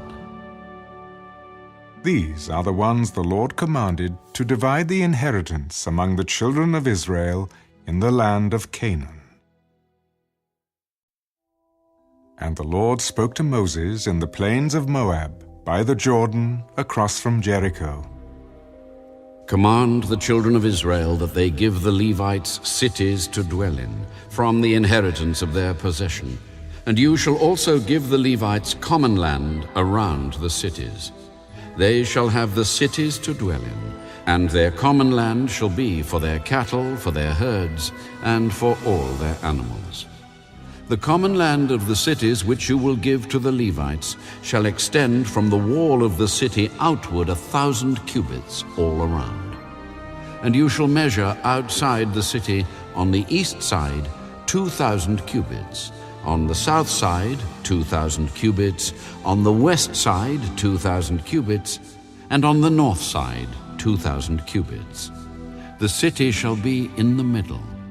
This shall belong to them as common land for the cities. Now among the cities which you will give to the Levites, you shall appoint 6 cities of refuge, to which a manslayer may flee. And to these you shall add 42 cities. So all the cities you will give to the Levites shall be 48. These you shall give with their common land. And the cities which you will give shall be from the possession of the children of Israel. From the larger tribe you shall give many, from the smaller you shall give few. Each shall give some of its cities to the Levites, in proportion to the inheritance that each receives. Then the Lord spoke to Moses, saying, Speak to the children of Israel, and say to them, When you cross the Jordan into the land of Canaan, then you shall appoint cities to be cities of refuge for you, that the manslayer who kills any person accidentally may flee there. They shall be cities of refuge for you from the avenger, that the manslayer may not die until he stands before the congregation in judgment. And of the cities which you give, you shall have 6 cities of refuge. You shall appoint 3 cities on this side of the Jordan, and 3 cities you shall appoint in the land of Canaan, which will be cities of refuge. These 6 cities shall be for refuge for the children of Israel, for the stranger, and for the sojourner among them, that anyone who kills a person accidentally may flee there. But if he strikes him with an iron implement so that he dies, he is a murderer. The murderer shall surely be put to death. And if he strikes him with a stone in the hand, by which one could die, and he does die, he is a murderer. The murderer shall surely be put to death. Or if he strikes him with a wooden hand weapon by which one could die, and he does die, he is a murderer. The murderer shall surely be put to death. The avenger of blood himself shall put the murderer to death. When he meets him, he shall put him to death. If he pushes him out of hatred, or while lying in wait hurls something at him so that he dies, or in enmity he strikes him with his hand so that he dies, the one who struck him shall surely be put to death. He is a murderer. The avenger of blood shall put the murderer to death when he meets him. However, if he pushes him suddenly without enmity, or throws anything at him without lying in wait, or uses a stone by which a man could die, throwing it at him without seeing him, so that he dies, while he was not his enemy or seeking his harm, then the congregation shall judge between the manslayer and the avenger of blood, according to these judgments. So the congregation shall deliver the manslayer from the hand of the avenger of blood, and the congregation shall return him to the city of refuge where he had fled, and he shall remain there until the death of the high priest who was anointed with the holy oil. But if the manslayer at any time goes outside the limits of the city of refuge where he fled, and the avenger of blood finds him outside the limits of his city of refuge, and the avenger of blood kills the manslayer, he shall not be guilty of blood, because he should have remained in his city of refuge until the death of the high priest. But after the death of the high priest, the manslayer may return to the land of his possession. And these things shall be a statute of judgment to you throughout your generations in all your dwellings. Whoever kills a person, the murderer shall be put to death on the testimony of witnesses. But one witness is not sufficient testimony against a person for the death penalty. Moreover, you shall take no ransom for the life of a murderer who is guilty of death, but he shall surely be put to death. And you shall take no ransom for him who has fled to his city of refuge, that he may return to dwell in the land before the death of the priest. So you shall not pollute the land where you are, for blood defiles the land, and no atonement can be made for the land, for the blood that is shed on it, except by the blood of him who shed it. Therefore, do not defile the land which you inhabit, in the midst of which I dwell. For I, the Lord, dwell among the children of Israel.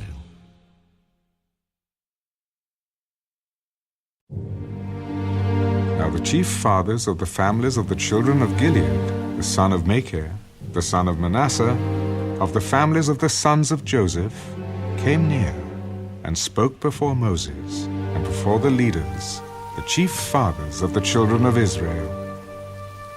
The Lord commanded my lord Moses to give the land as an inheritance by lot to the children of Israel. And my lord was commanded by the Lord to give the inheritance of our brother Zelophehad to his daughters. Now, if they are married to any of the sons of the other tribes of the children of Israel, then their inheritance will be taken from the inheritance of our fathers, and it will be added to the inheritance of the tribe into which they marry. So it will be taken from the lot of our inheritance. And when the Jubilee of the children of Israel comes, then their inheritance will be added to the inheritance of the tribe into which they marry. So their inheritance will be taken away from the inheritance of the tribe of our fathers. Then Moses commanded the children of Israel according to the word of the Lord. What the tribe of the sons of Joseph speaks is right.